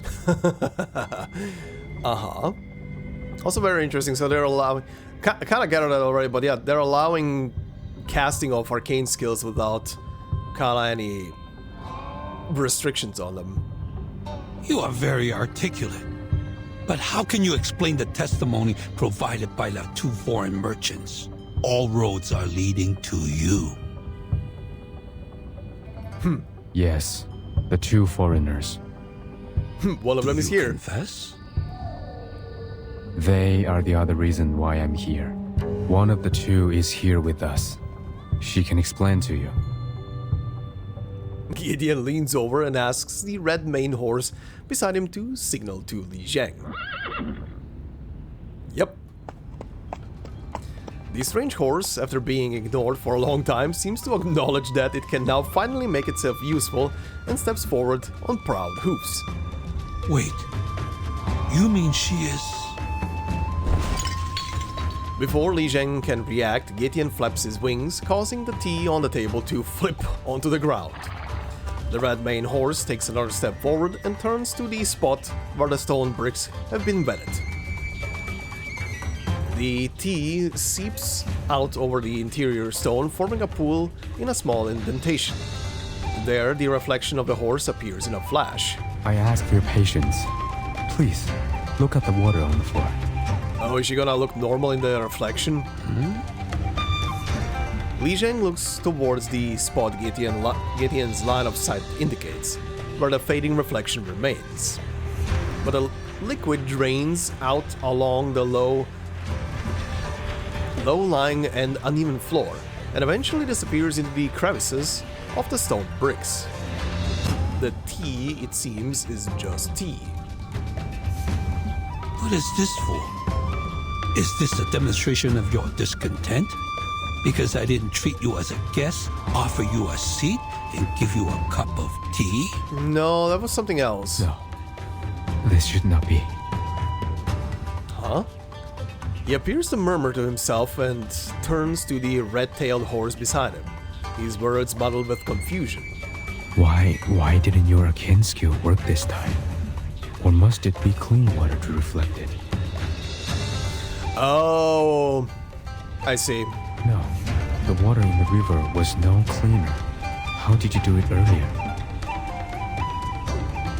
Having now weathered his series of absurd confrontations to his limits, the cultured manner of Li Zhang breaks along with his patience. Oh, he had enough. Guards! Catch him! Uh-oh. Gideon is startled by the sudden and rapid footsteps, and immediately flies upward. With the narrow chamber, the shadow of his wings appears unusually large, and even the red-haired horse retreats beyond the shadow's range. What is the meaning of this? You are suspect. That's... What I know. I told you truthfully. Why are you troubling me, instead of going after Jiu Niangzi? Find some clean water. I'll prove it to you. That's enough. Surrender now. Damn, he's so pissed at I will him. not fight you, but neither will you have me. Hey, be careful not to hurt that horse. It might be one of the victims. Okay. Horsey! Everybody gets to be a horse. I'm fighting them. I thought I'm gonna be fighting guards. Gideon, the elusive featherman. He's an expert on bones, birds, and the tree of longevity. But that's about all he knows. Red-tailed striped horse. An eye-catching red-maned striped horse. When words don't matter anymore, she's glad she can still rely on her swift hooves. Oh, wait, what are they? Above the branches, Bones Legacy, Flute of Yesteryear. What are you, logos? Strangers Beware, Warning Kick, the Tearing Hooves. Yes. May the flow take their souls to the sea in the north. He looks adorable. He looks very adorable right there. Fucking Yenisei horse. And then look, Yenisei. Perfectly understood. Good God. Please stay behind, Xiangliu. Please let me have a little faith in me, Master. Awaken. No matter. My responsibility. No matter. Oh, the bird You've screech. done a good job. Now, may I have a hand towel? Sure. Do you want new hooves? New lucky horseshoes? Gideon flaps his wings and flies out, escaping to the courtyard. He does not leave immediately, instead deftly avoiding the attacks of the guards as he flits around the courtyard, despite the fact that this brief conflict has already left him injured. Your strength will eventually run out. Is this necessary? Find me the clean water, and I will show you what Jiu Niangzi has done. How will I know if you're using your arcane skill to fake the result? The truth is, we know the girl very well, but nothing about you. No one had gone missing in Pèi City before you showed up. So how can we trust you or your proof? Gideon gently shakes his head and lowers his wings. And you have denied that you are a Shangre. Look, man, you need to start talking. You guys are just talking like next to each other. You aren't talking at each other. Conversation needs to happen. It is true that I'm not a Xiangrui, nor have I ever visited here. I never wanted to leave the mountain. His movements make the wounds on his wings visible. His stance is low and reverent, suggesting his willingness to discuss a truce.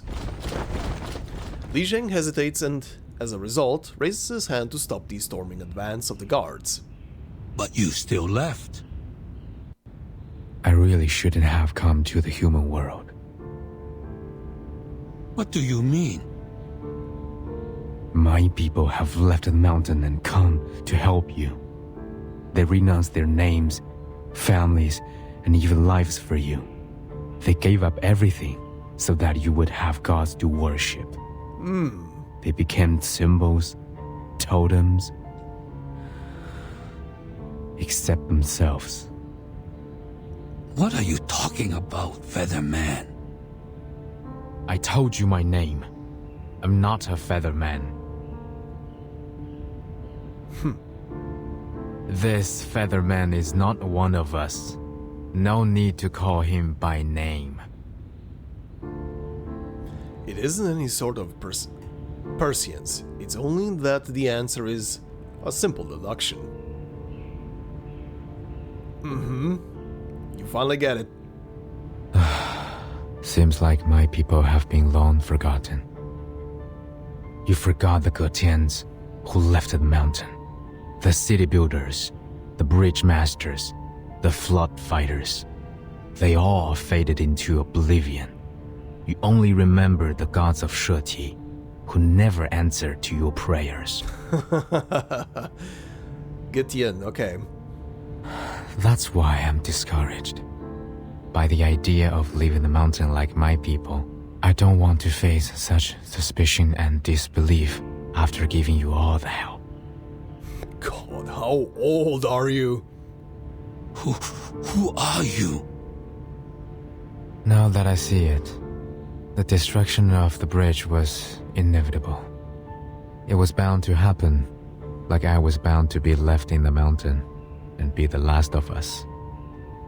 The bridge? Did you have something to do with the broken bridge? Featherman, tell us! Question no more. You can have me, if that's what you want. The message conveyed by Getian's words and actions forces those present to hold their breath. He gives up his resistance and sees the connection between the broken bridge and this vague allegation, though the onlookers wonder whether this might be merely a stalling tactic. Li Zheng! The two who set off from the tavern, heading toward the Jiqi, arrive in time to witness the end of the standoff. Bessmert had been following Jiu Niangzi closely all the way, but now stops just short of Jiqi's gates. Miss Jiu Niangzi, please wait. Even without the ability to see it, she stops to analyze the tense atmosphere ahead. Come no further! Huh? Uh-oh. The gaze of almost everyone in the courtyard converges now on Getian, wary of any possible movement. No one present believes that he would just surrender like this. And in an unnoticed corner, the red-tailed horse deftly bypasses them all before running off in agitation. The horse that had rushed into the crowd then just as immediately waves back out, seeming to aim to snatch Bessmert out from behind Jiu Niangzi. She's saving her, and it succeeds. She's saving her master. Alright. This is going somewhere. Okay. So, Getian's Khan was essentially a race that was teaching people how to make, build, and have civilized lives, essentially. But over time, the actual reality got replaced by mythology and prayer. prayer to something that isn't real. Okay, so how are we continuing this? The old days. People reminisce about the past, perhaps because they feel the present is getting worse.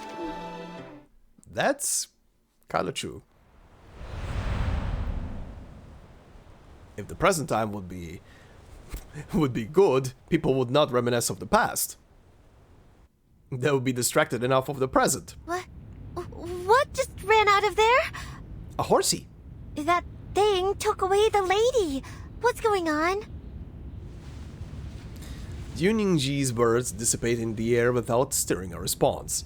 The eyes of all stare at Getian in the center of the courtyard. Most of these are filled with doubt, suspicion, and fear. As the strange horse and its unwilling rider disappear in the distance, the communication arcane skill cast by the Bone One also seems to dissipate. 现在我们又失去了一名证人，难道这也在你的计划之中？ No, we lost another witness. Did you plan this? 我的树杖，昨日便已遗落在他的酒坊，你一问便知。 I left my wand at the tavern yesterday. Ask her.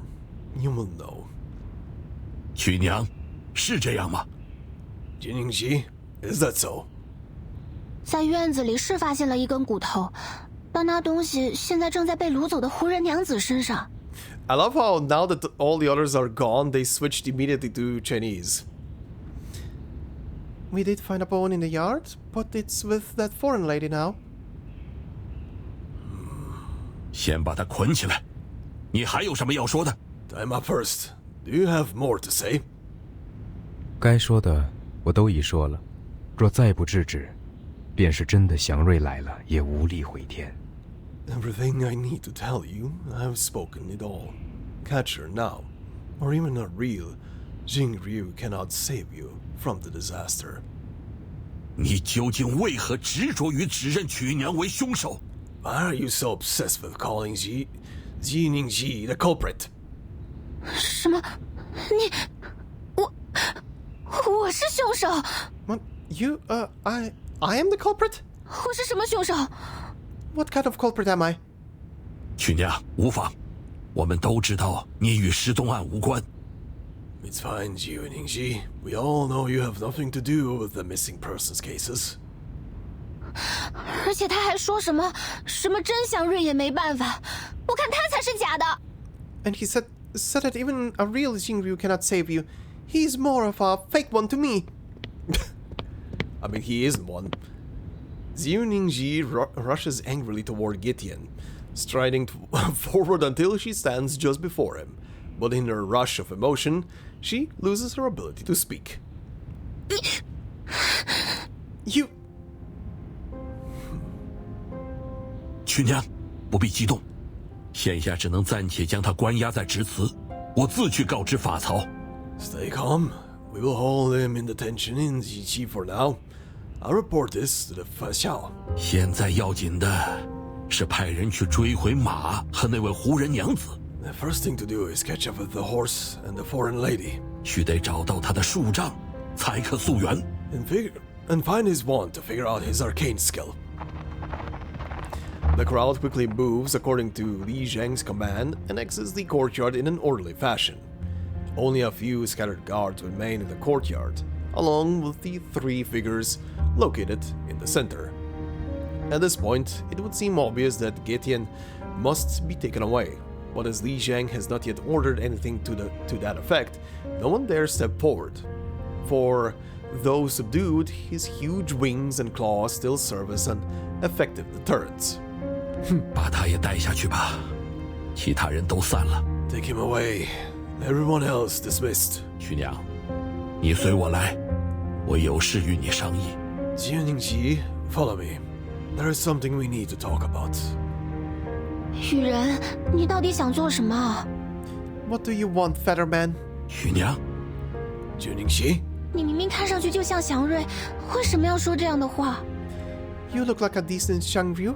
Why did you say something like that? 而且，就算你不是祥瑞， Even if 你 you're... 难道不怕真的祥瑞降责于你吗？ Oh. even if you're not, aren't you afraid that the real Xiangri will blame you for doing the wrong thing? The girl appears as though she has not heard Li Zheng's words. The doubt in her questions is conveyed in an almost whispered tone. Getian doesn't even lift his head. He remains motionless, like a statue. 徐娘，须知他早前未与我们有所接触，的确并非此地祥瑞，城中也已是庇护久矣。Jiu Niangzi, it is true that he is not the Xiangru of the city. The Xiangru who once protected our city has been long lost. Jiu Niangzi turns her head, failing to connect the logic behind Li Zheng's statement. 可是大家都以为山上的羽人就是祥瑞，但那是他的样貌，就能让旁的人觉得他是祥瑞。But everyone thinks that the featherman on the mountain is the Xiangri. Just look at him. How could people not take him as a Xiangri by his look? 池里离开前跟我说过，羽人长得像钩芒，就像画册里走出来的一样，好像这能解释一切。The former Jiri told me that the featherman looks like a Gomang, just like what was depicted in a picture book. Gomang, the god of spring in ancient Chinese mythology, in charge of agriculture, with wings and claws. Ah! 钩芒可是画在书上的祥瑞啊。A Gomang is a confirmed Xiangri recorded in a book. 徐娘， Jiu Niangzi. 但他当然不是祥瑞了，不像钩芒或者面蒙鸟，他连学技艺无形地难的道理都不明白。Oh, but this man, of course he is not a Xiangri. He isn't like the Gomang nor the Miemeng. He doesn't even understand the saying of, one can remove the footsteps but not the path one walketh on. 绝技艺，无形地难。哎，道理确实如此。只要做错了事，必然会留下痕迹。One can remove the footsteps, but not the path one walketh on. That's fair. One cannot commit wrongdoing without leaving a trace. 即使他试图嫁祸于你，我们在尚未找到树杖和证人之前，也不能轻易假定他为凶手。However, we can't convince him without definitive evidence, such as witnesses and his want. 我们还没有找到足够确证的痕迹，曲娘。The trace he left is yet to be found. Jiu Niangzi squats down in front of Getian in a sudden, inexplicable movement, then stares unwaveringly into his eyes as she speaks, as if she is to judge the authenticity of his words and expressions by doing so. 羽人，什么叫做真的祥瑞？你知道他在哪里？ Featherman, do you know what is a real Xiangri? Do you know where it is? 你又为什么要带走别人的同伴，却在这里指认我？ Why did you take people's friends away and accuse me of being the culprit? But Getian seems to have made up his mind to remain silent. He lowers his head, taking a feigned interest in observing the blood dripping from his wounds. An act of passive resistance. A drop of blood seeps into his fetters. The moment passes long enough for the girl to organize her words and continue her barrage of questions. 你这样的形貌，是天道赋予的，就不应该因为自身的好恶得失而偏离了这形貌应有的本性。Your appearance is given by heaven, so you should not act against the nature of your look just because of your personal preference. 你明明可以变得像说书先生说的，像画册上画的那样好，那样受人们喜爱，就像大家所期望的那样。You could have become a much-loved spirit like in the stories and picture books, as everyone expects you to be. 但你把胡人小娘子和她的同伴带走的时候，都没有考虑过人们的心情。那不是他们想要分离的时刻。If she is the culprit, she is playing this innocent role pretty well. What might just be something that she's doing subconsciously without realizing? But you, when you took away that foreign lady's teammates, you didn't care about their feelings. They didn't want to be separated. 你令人伤心了，这不是祥瑞该做的事。You disappointed people. That's not what a Shangria should do. 好了，徐娘，就到这里吧。All right, Jiu Niangzi, that's enough. 你们先把他带下去。Take him away. Jiu Niangzi watches coldly as Getian is taken away. 他也什么都没有告诉我，大家都是一样的。He didn't tell me anything, nor did he tell anyone. 虽然我知晓你一直以来都对祥瑞十分着迷，但羽人今日来到直祠，言语中已经透露了他实则并非祥瑞的事实。I know you're chasing after anything that could be a Shangri, but the Featherman has clearly claimed that he is not one. 甚至，我以为他的态度更像是说他自身并非祥瑞，也从未想过要成为祥瑞。To be honest, judging from his attitude, he has never had the intention to be one. 我不明白，他怎么能不想呢？ I don't understand. How could he not want to be one? 并非人人都对祥瑞的传说如此趋之若鹜。Not everyone is so interested in the legend of Xiangri. 佩城的确曾在祥瑞的庇护下有过不错的时光，但此去经年，那段旧日只能在神话典籍中查阅，甚至我也不敢论断真正的祥瑞是否还存在。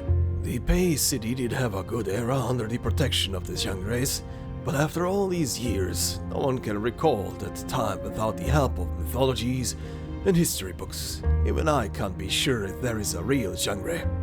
但是曲娘，你应该知道，现在我们也已不需要祥瑞了。But Jiu Niangzi, you should know that we don't need a Xiangri anymore. 啊，我们不需要吗？ We don't need it? 现在没有祥瑞，甚至也没有了行之有效的问卜。但你看，我们失去了与渊庙的沟通，城中依然秩序井然。With no Xiangri, no divination, we cannot arrive at the Yuan Temple.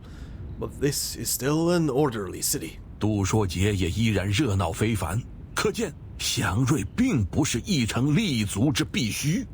The Dusha Festival is as vibrant as ever. You can tell that a Xiangri is not necessary for a city to prosper. 是这样吗？ A tale as old as time, right? A god helping or gods helping people raise cities and teaching them stuff, and then down the line, people forget the same gods that helped them build and taught them all the lessons that they have. A bit of cockiness. Is that so? Jiu Niangzi grasps the small bag she carries with her.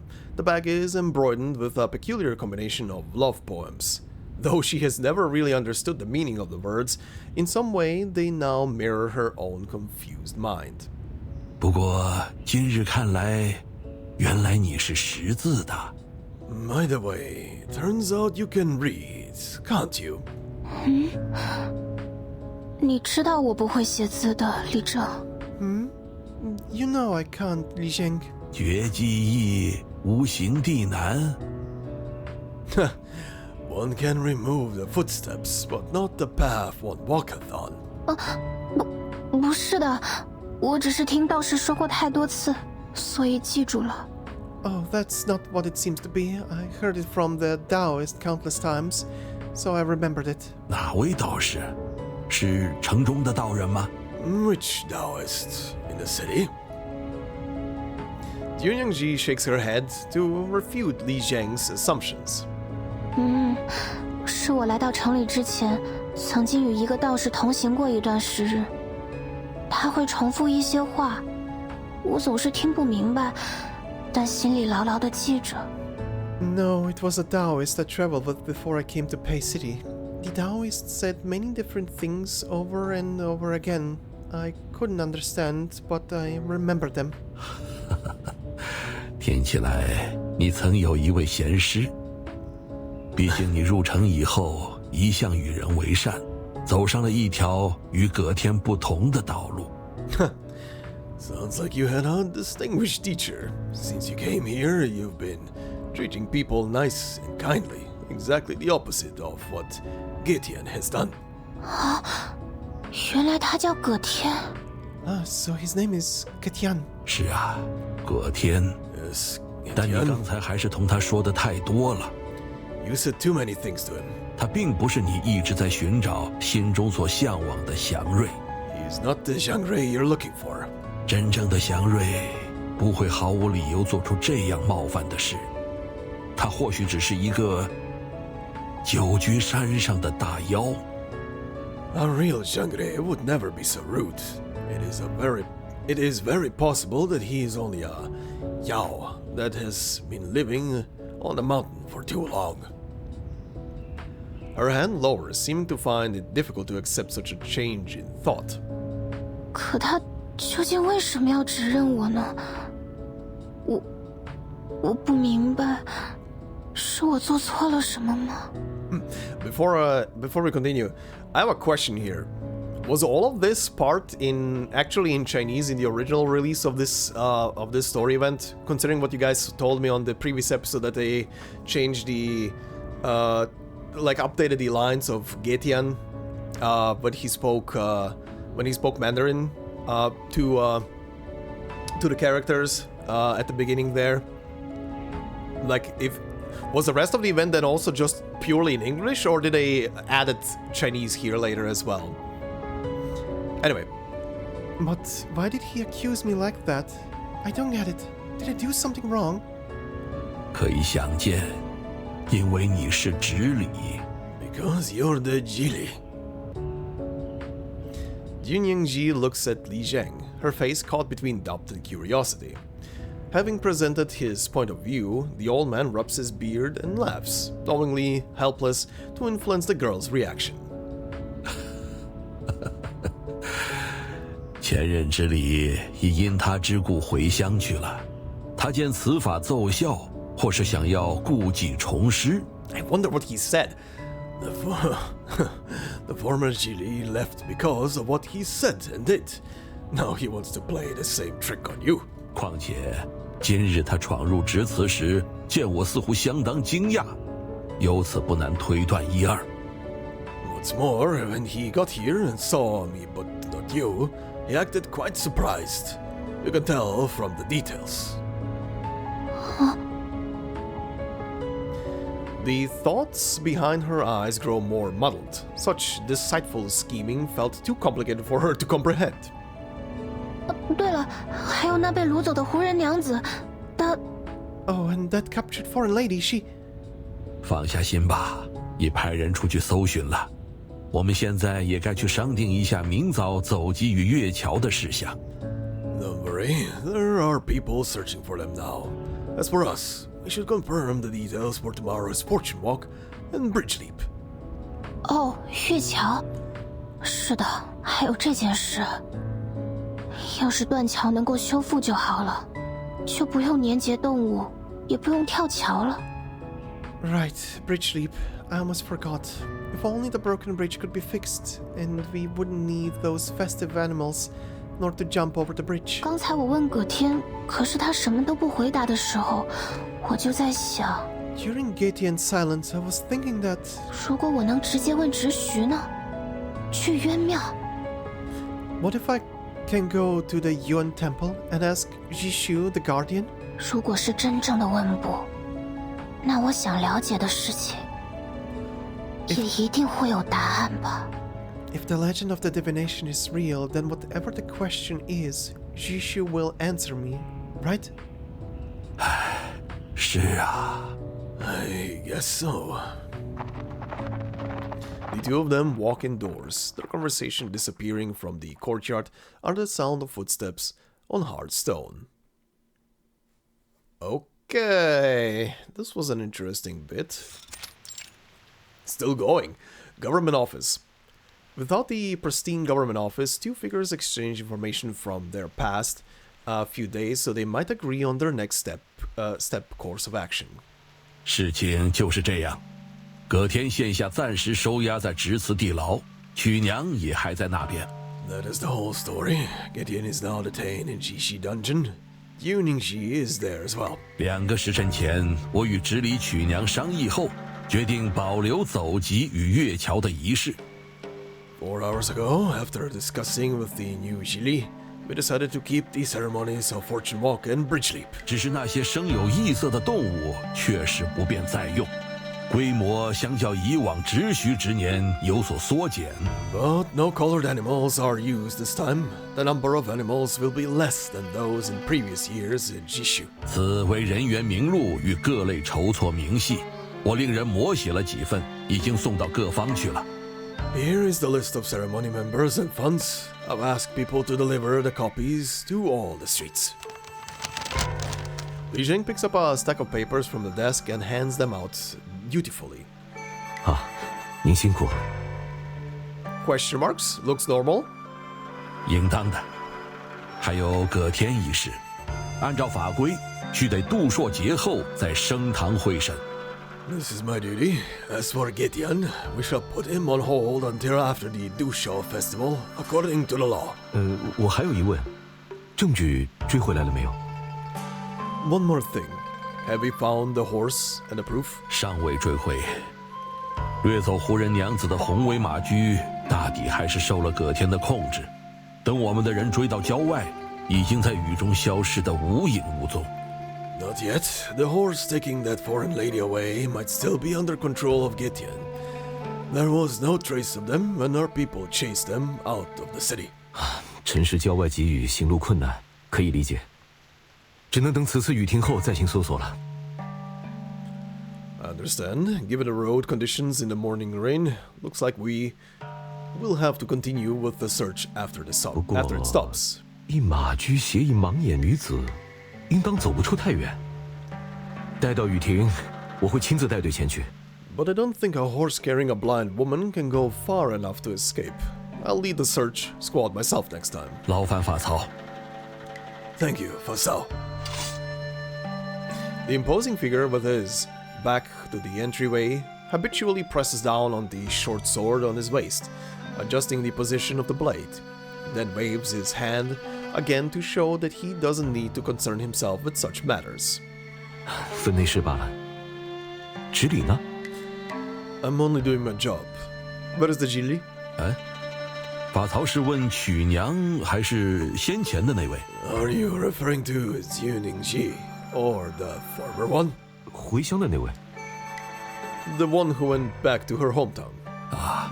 大概须得等到度朔节后才有消息。我尚未收到她的回信。 We haven't heard anything from her yet. Perhaps it will come after the Dusho festival. 好。曲娘毕竟年轻，在回乡那位直理传来消息之前，还需得您多多看着这次县。 Noted. Jiu Niangzi is still green, so please help me take care of the Jishu before the former one comes back. 他足够良善，也正因此我才会向直祠贸然举荐。若曲娘行事出了差池，自然也是我的责任。 I will. She's kind-hearted. That's why I recommended her for this position. It will be my responsibility if she makes any mistakes. 话虽如此，年节事项繁多，难免有所疏漏。 也不必太过苛责。 Well, there are many things to do before the new year. It's fine, even if she makes a mistake or two. Don't push her too hard. 正是。若你寻回了证据和那2位胡商，也劳烦派人知会一声。 That's what I thought. If you find any evidence or the 2 foreigners, please let me know.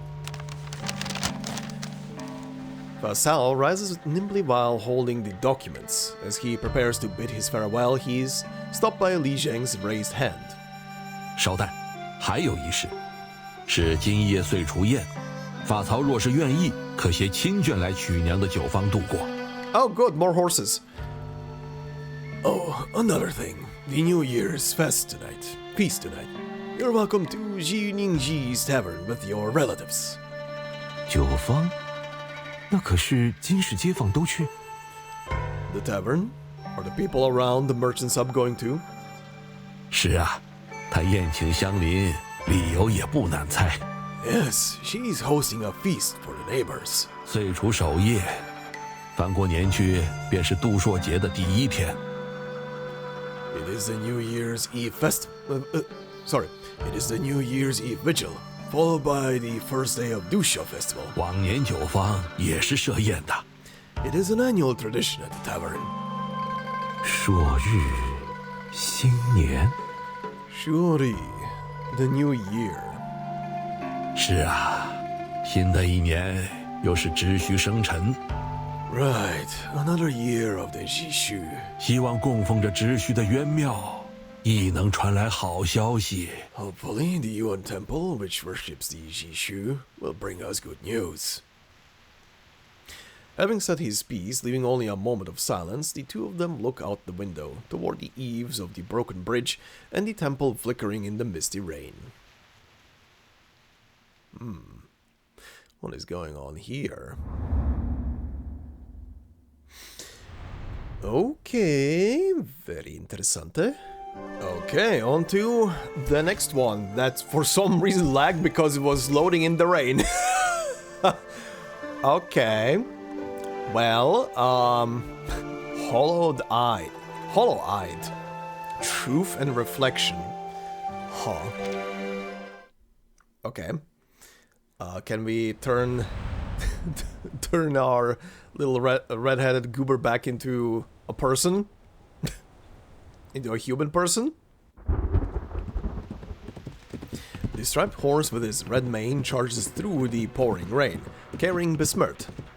All the way it runs with wild abandon, as if afraid of possible pursuers behind them, and perhaps to prevent the person on its back from jumping off should it slow down. Halt!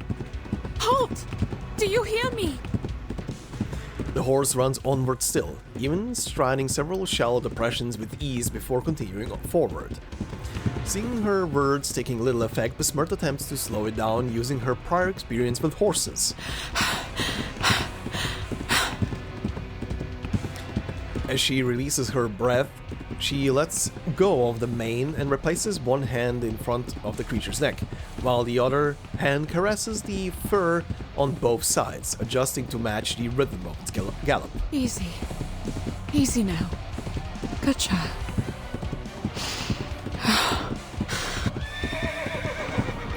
After taking another deep breath, she seizes the opportunity to vault herself off the horse and tumble down in a quick movement. Bessmert falls into the shallows, just as she intended. Ow! Owie! The horse stops not far from where she lands and turns back.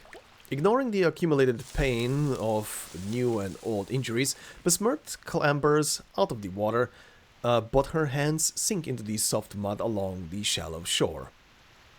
Though not as sticky as the swamp for a while, she finds it impossible to stand.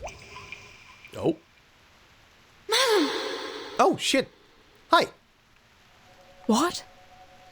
Is it you, Yanase? Where are you? The horsey!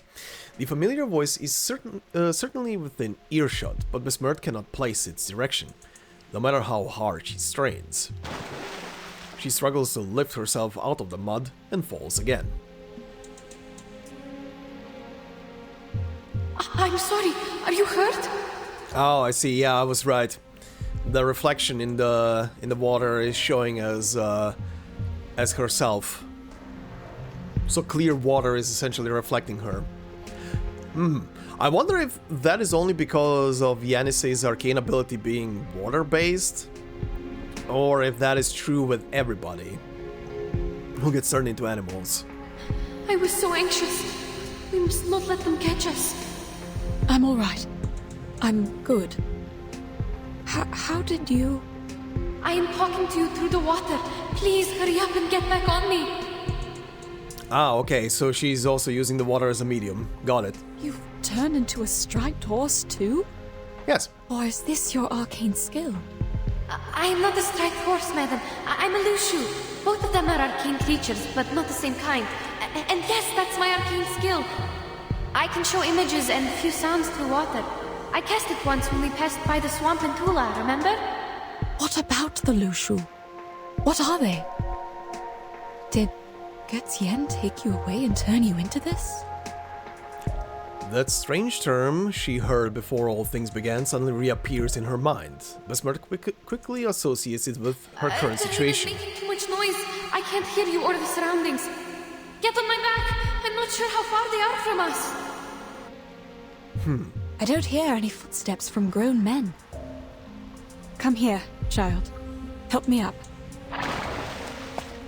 Yenisei then steps closer and scoops Bessmert out of the sinking shallows. Thank you. So, what happened? The situation is getting trickier and trickier. We made a mistake. Getien didn't turn me into a horse. On the contrary, he saved my life. Uh-huh. Then who was it? Who did this to you? You didn't drink any water last night, did you? But I did. Quite a lot. After you went into the room, Jiu Niangzi and I had a chat downstairs, and she gave me the water. Oh boy. This is the difference. Getien said her arcane skill was cast through liquids like water and liquor. My poor child. I went upstairs after the chat. You must have been too tired to notice me at the time. I stayed in the room but couldn't sleep at all, so I went downstairs again. That was when I heard someone singing. That song. I'd never heard it before, and I had no idea what the lyrics were about. All I remember is that the melody was soft and a bit unusual. The song was about getting drunk. Then I found that someone was a group of wooden dolls. They were small and would melt when they touched liquor. Yenisei extracts the frightening journey from her mind, trying as best as she can to narrate it back in a calm tone. And there were horses in the yard, also humming the melody. They had red manes and red tails, just like what I look like now. I didn't know they were loose shoes until now. Their stripes glowed under the moon. But didn't you have a closer look at the Lushuo last night? I had no time to see it clearly, to be honest.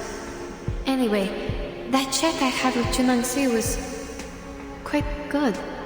Everything felt so comforting at the time, so I don't understand. Then, why are you different from the animals turned from Mr. Dorian and the others? You told me they only have stripes on them, right? Because she is a Arcanist and the other ones are human? Yes, I have an assumption about that, but I can't verify it now. What is it? Yenisei falls into silent reflection for a moment before answering with Bessmert. Remember the river our team found? Perhaps that was the lower course of the main river, and it included Jiu Niangzi's arcane power because the stream across her yard is near one of its branches. Oh. The running water might have diluted the arcane power in there. Oh, that actually makes sense, yeah. Usually, a stream of running water is like an independent settlement. It rejects outsiders by nature. Even I have been rejected more than once. Huh. The striped horses our teammates turned into could be an accident caused by an incomplete arcane skill. Those other striped horses in the Jitsu, are they too... Perhaps Jiu Niangzi had no idea at all that she somehow leaked her arcane skill into the river. Yeah, that's what I'm thinking. Like, she doesn't seem like someone who would do this intentionally. Maybe she has no control over her arcane skill and it's just leaking permanently into all the bodies of any kind of water or liquid. As for the water I had, she must have made it on purpose. Both of them sink into a silence made awkward by the revelation. Like, why would she turn people into animals? That's the question. Then, how did Getien get involved in all this? Last night, after he saved me from the wooden dolls... Okay, what did he tell you? The topic of their recollections, only just resumed, is again interrupted, this time by the sudden stopping of the rain. Yenisei looks up as if to confirm that it has really ended. If the rain has stopped for good, this also means they'll need to keep moving to avoid being found. The rain has stopped. Oh, this is an interesting image for a portrait. The reflection in a puddle. We need to find shelter, madam. No, child. I don't see why he had to take you away. What if I was there with you? All I know is he was there to take us out of the danger. And he's injured now. When we confronted the people at the GC, he didn't fight back at all. I think he didn't hurt them for a reason. If he really meant to help us, we must go save him. Child, all of a sudden you seem to trust this creature entirely. Did he do anything else for you? Based on what we know, Ge Tian, Li Zhong, and Jiu Niangzi, they all seem strange. Please trust me, madam. I used to think this way too. Maybe he's fooling us with a fake rescue. But he's not. He even showed me his arcane skill to win my trust. Yes, he read my bones. Okay. Oh, that is startling her. Can you imagine that? He gained information by reading my bones. And then he actually told me something I didn't even know about myself. Like? Or reflashing back? That is an interesting ability. Bone divination. God, this reminds me of a stupid clip that I saw from Pirate Software at some point in my life. One of his shorts that was posted on YouTube. I can't remember the exact wording, but something that what was it? Something that the skeleton is piloting a meat suit or some shit. Oh yeah, there was also the one about something scalamancy. Anyway, see what I see. People trust their own judgment, it's no surprise.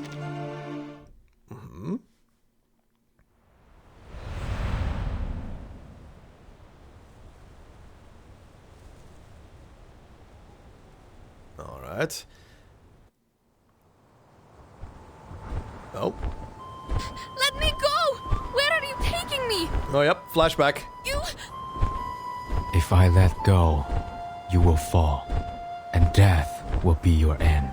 Hold your life dear. You are a lot more vulnerable than you can imagine. Quit threatening me! It's a river down there! Yes, but you don't know how shallow it is. Even a lantern can't float on it.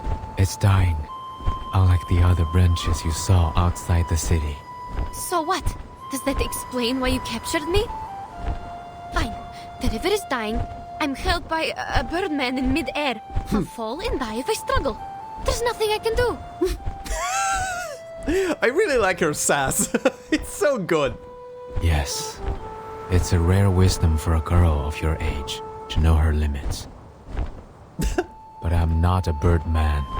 I'm a Yao. My name is Ge Tian. Yenisei gives up on her mid-air struggle, pondering over his name and identity. You can use arcane skills. You're an Arcanist. If you say so, then it is so. We have gone for miles. I'll leave you here. Beyond the ford, you will see the step. Alright. So what happened next? Ge Tian slows down, just as he said he would, and after a moment he gently places Yenisei on the ground. Given her situation, she had not anticipated such gentle treatment. I don't understand. What on earth is your purpose? Why did you turn humans into horses? I believe you could commit much worse crimes if you want to. Are you doing it for fun? Ge Tian stops to the side of a curved tree growing like a bridge or the veins of a shallow stream, face heavy with a look of contemplation. The more you ask, the more mistakes you make. There is no such thing as a wrong question. I will answer one of the questions regarding why I turned people into horses. The answer is I didn't do it. Neither did I have that intention. Interesting. Who did it then? The lady owner of the tavern. Jiu Niangzi? Precisely. Yenisei shakes her head, not believing his words. If that's the case, why did you leave Madame Bessmert there alone? Do you really think I would buy your nonsense after I saw you take my teammates away? You saw the horse in the yard, with the red tail and red mane, did you not? Yes, I saw. Mm-hmm. It's not a horse, it's a lushu. Or at least it looks like one. Lushu. I have never heard of it before. It sounds like an arcane creature native to the east. Gideon doesn't respond, he only continues to contribute yet more astonishing information. It is a lushu. And also Jiu Niangzi herself. Oh, right. Huh. I didn't think about the fact that it could be just literally her. Because of the red hair and red mane. Okay. What? That thing is Jiu Niangzi? What you saw tonight was not real lushu. Those horses merely resembled half of them. I speak of the fact that Jiu Niangzi might be a lushu, a kind of yao, or as you would put it, an arcane creature. Your words sound even more complicated than those in the city. Is it because you are also an arcane creature, like the lushu? Or you have a thing only the pure-blooded can understand? We're nothing alike. Lushus are xiangruis, born with red manes and white faces, covered with tiger's markings. In the books, Lushus are capable of casting arcane skill named the Shape of Will. It could be the same skill that Jiu Niangzi uses to turn others into Lushus. Okay. Do you understand? Yes, I'll try. The Shape of Will is a dangerous and secret skill. As written in the books, the Lushus use it to transform blood into fire and stone into gold. Okay. So, it's like alchemy. I'm unfamiliar with what you said, but Very interesting, yeah. Jiu Niangzi's power seems to be restricted. She cannot fully transform into a Lushu like a Yao could, nor does she possess great power. She's closer to a half Yao. Huh. Unlike other Lushus, she requires a certain medium to cast her skill, the Shape of Will. This is also why people did not recognize her. She's harder to identify. Jiu Niangzi. Half Yao. Is that another name for the mixed blood? Anyway, even if you're telling the truth, how did you know that? It is within my bloodline. Like you find your direction through the water, I read people through their bones. How did you know my... Wait, you mean you can read people through their bones? That makes no sense. What can one's physical condition tell you? A lot? Quite a lot. A drop of blood can tell you a lot about a person. Many stories, many sounds, even if I was never there with them. Such as you, the markings on your bones resemble an open net, yet it captures nothing. You are away from the waterless land where you once lived, and to this day you are still wandering. Huh. What? Huh. The girl's eyes widen with astonished disbelief. You will travel far many times in life and turn homeward, like the migratory birds, until you find your lake. What on earth are you talking about? Have I mistaken anything? I should hope not. Forgive me. I have long since stopped reading others' bones and put them into words. Perhaps I did not tell it in the most precise way, but it should be generally accurate. All right, stop. Okay. Very interesting. At a lake? I can't remember right now. Was there a... There was a lake in the suitcase, wasn't there? I think he's talking about that. I need Yes? some time to digest your words. A bizarre spectral sound cuts off Yenisei's reply. Careful. Strange creatures that resemble balls dragging long tails suddenly leap out from the trees behind the two of them. They shriek and charge towards Yenisei, who is most evidently their target. It's the burps! Oh god, they're squeaking. These things again! They already attacked me once in the street. Ugh! These stupid birds! Stupid birds! Following closely behind is a mysterious creature markedly different from the other feathered balls. This one is shining bright! Get out of my way! Out! Who the shit? It is indeed exceptionally bright and long, illuminating the shallow stream in front of them on both sides. What? Whoa, what? Oh! Ooh! Juye Chief, the tavern's nightmare, leaving no drop of liquor wherever it goes, except for the most exquisite drinks. Nothing can awaken it from its drunken stupor. I wonder if these birds were also humans before. They're just drunk. They're just local drunkards. Dancing feathers, flapping wings, a long cry. Nice. Which of these darlings shall we attend to first? That is a big ball of feathers. Please lend me your power. Ice blood.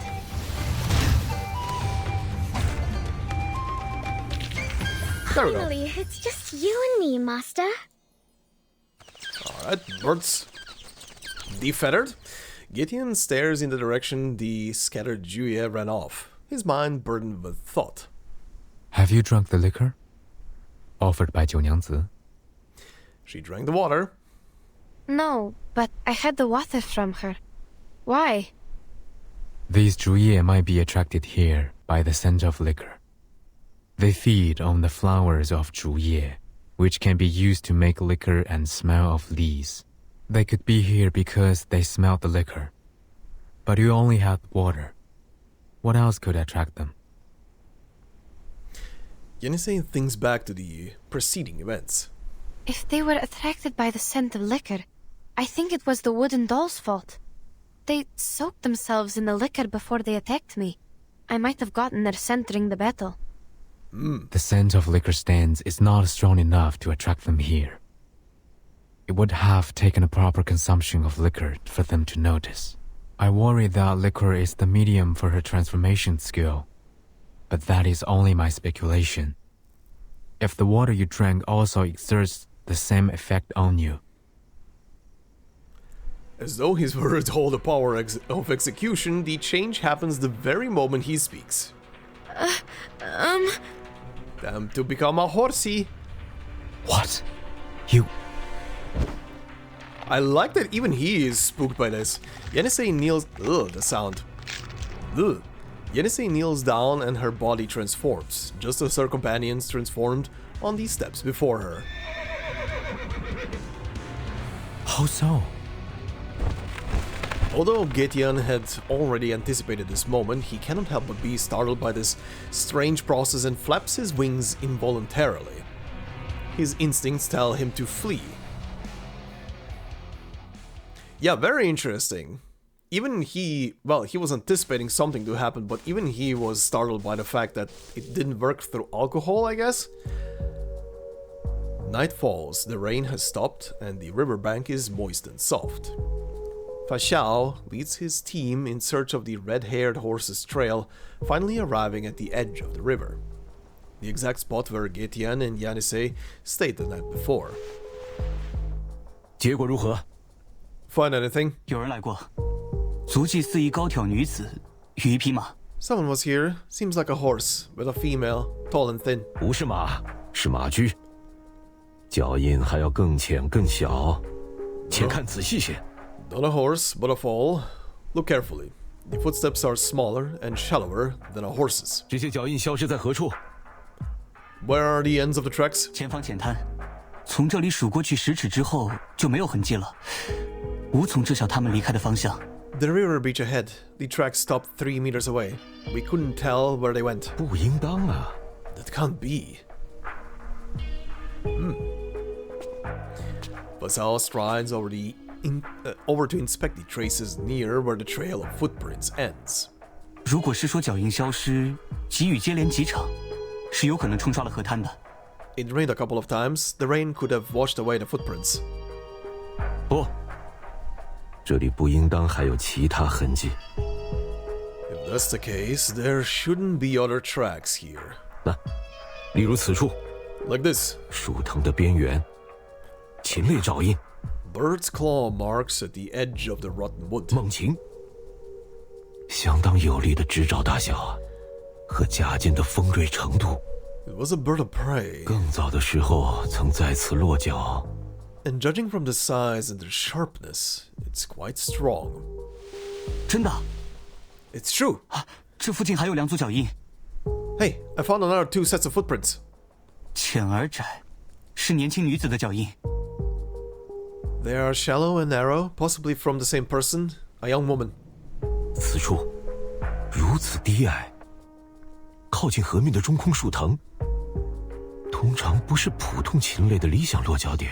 The wood lies on the ground near the river. It's not a good spot for birds of prey to roost on. 来过的是更大的东西。 What stopped here was something even bigger. 年轻女子与如此庞大的猛禽狭路相逢。 A young woman met a 此处 huge 却没有血迹。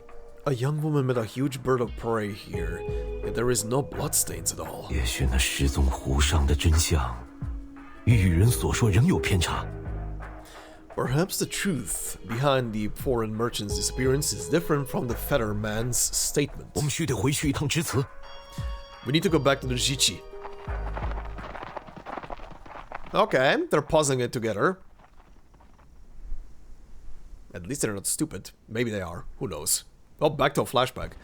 On these steps, a Lushu stands in place of a girl. The fright of this transformation sends Getian up into the air.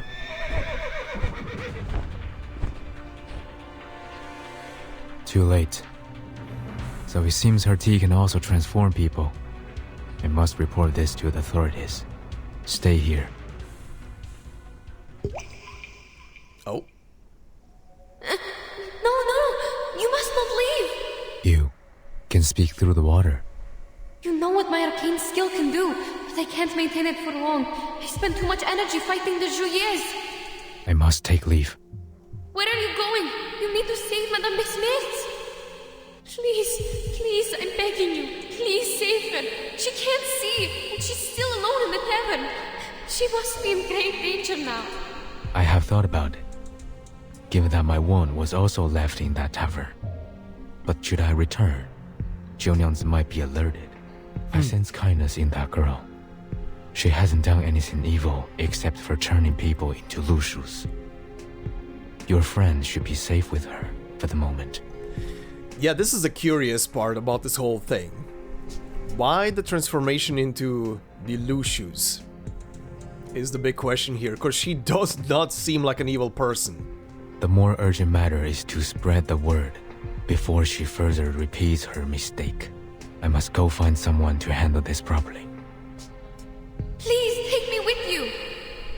They believe you are the one behind the missing persons case now. You'll be turning yourself in if you go alone. Gideon is startled, having never thought such an outcome might occur. I see. The world outside the mountains is indeed not meant for me to step into. But you are already involved. Besides, we gave Eugene a drawing of you when I was not clear of the truth. No matter. I will reason with him. Even so, you will need me there. Look at my arcane skill. It will be the best proof, right? So they will know that Jiu Niangzi is the real culprit who turned the people into horses. I mean, Lushus. Is that really needed? You need to know that you are a suspect. Even though I know you are innocent, you need something absolutely persuasive to prove it. All in all, you must take me with you. My arcane skill will vindicate you. Sadly, we know how that went. We know how that went. Okay, very interesting. Also, it didn't even register in my brain earlier, but when they were at the tavern, oh sorry, not the tavern, when they were at the government bureau and talking to the old man, did he really have to spill the tea on the ground? I mean, I know what he was trying to do. He was trying to make like a bigger puddle so a reflection of her could be seen. Unless the reflection is only symbolic there, that is. But could he have not just, you know, told her, hey, there is a cup of tea there, use your arcane skill, throw it?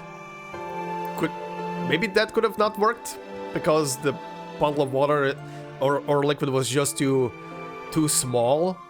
I don't know. Seems weird. But anyway, I think this is where we're gonna be stopping here for this part. Again, very interesting. Very interesting story so far, and I'm looking forward to seeing how this is gonna end. Quite a lot of interesting implications around Jia and her arcane ability, origin. Did not think that she's an actual... Well, she's probably like Yenisei said earlier, she's like a half and half, probably. So that's why her transformation, her own transformation is not lasting long enough, I guess. But yeah, regardless, very interesting. Looking forward to seeing how this is gonna end. So yeah, this is where we're gonna end this part, and in a couple of hours I'll record the rest of it before this event ends. So I can have this episode prepared in advance, or rather the next episode. But yeah, for now, thank you all very much for watching. If you like this part, please consider leaving a like, it will help out a lot. If you're new to the channel, consider subscribing for more, and of course, if you want to support me more directly, memberships are open. No video will be behind a membership, it's purely there for support. And thank you very much to all the members already doing so. Much, much appreciated. And yeah, I will see you all in the next part. Like I said, I will be recording the intro and outros separately, so I can do the usual song and dance with the comment section with you guys, of course, and yeah, we'll do that. Until then, hope you have a fantastic day wherever you are, and I will see you then. Bye-bye.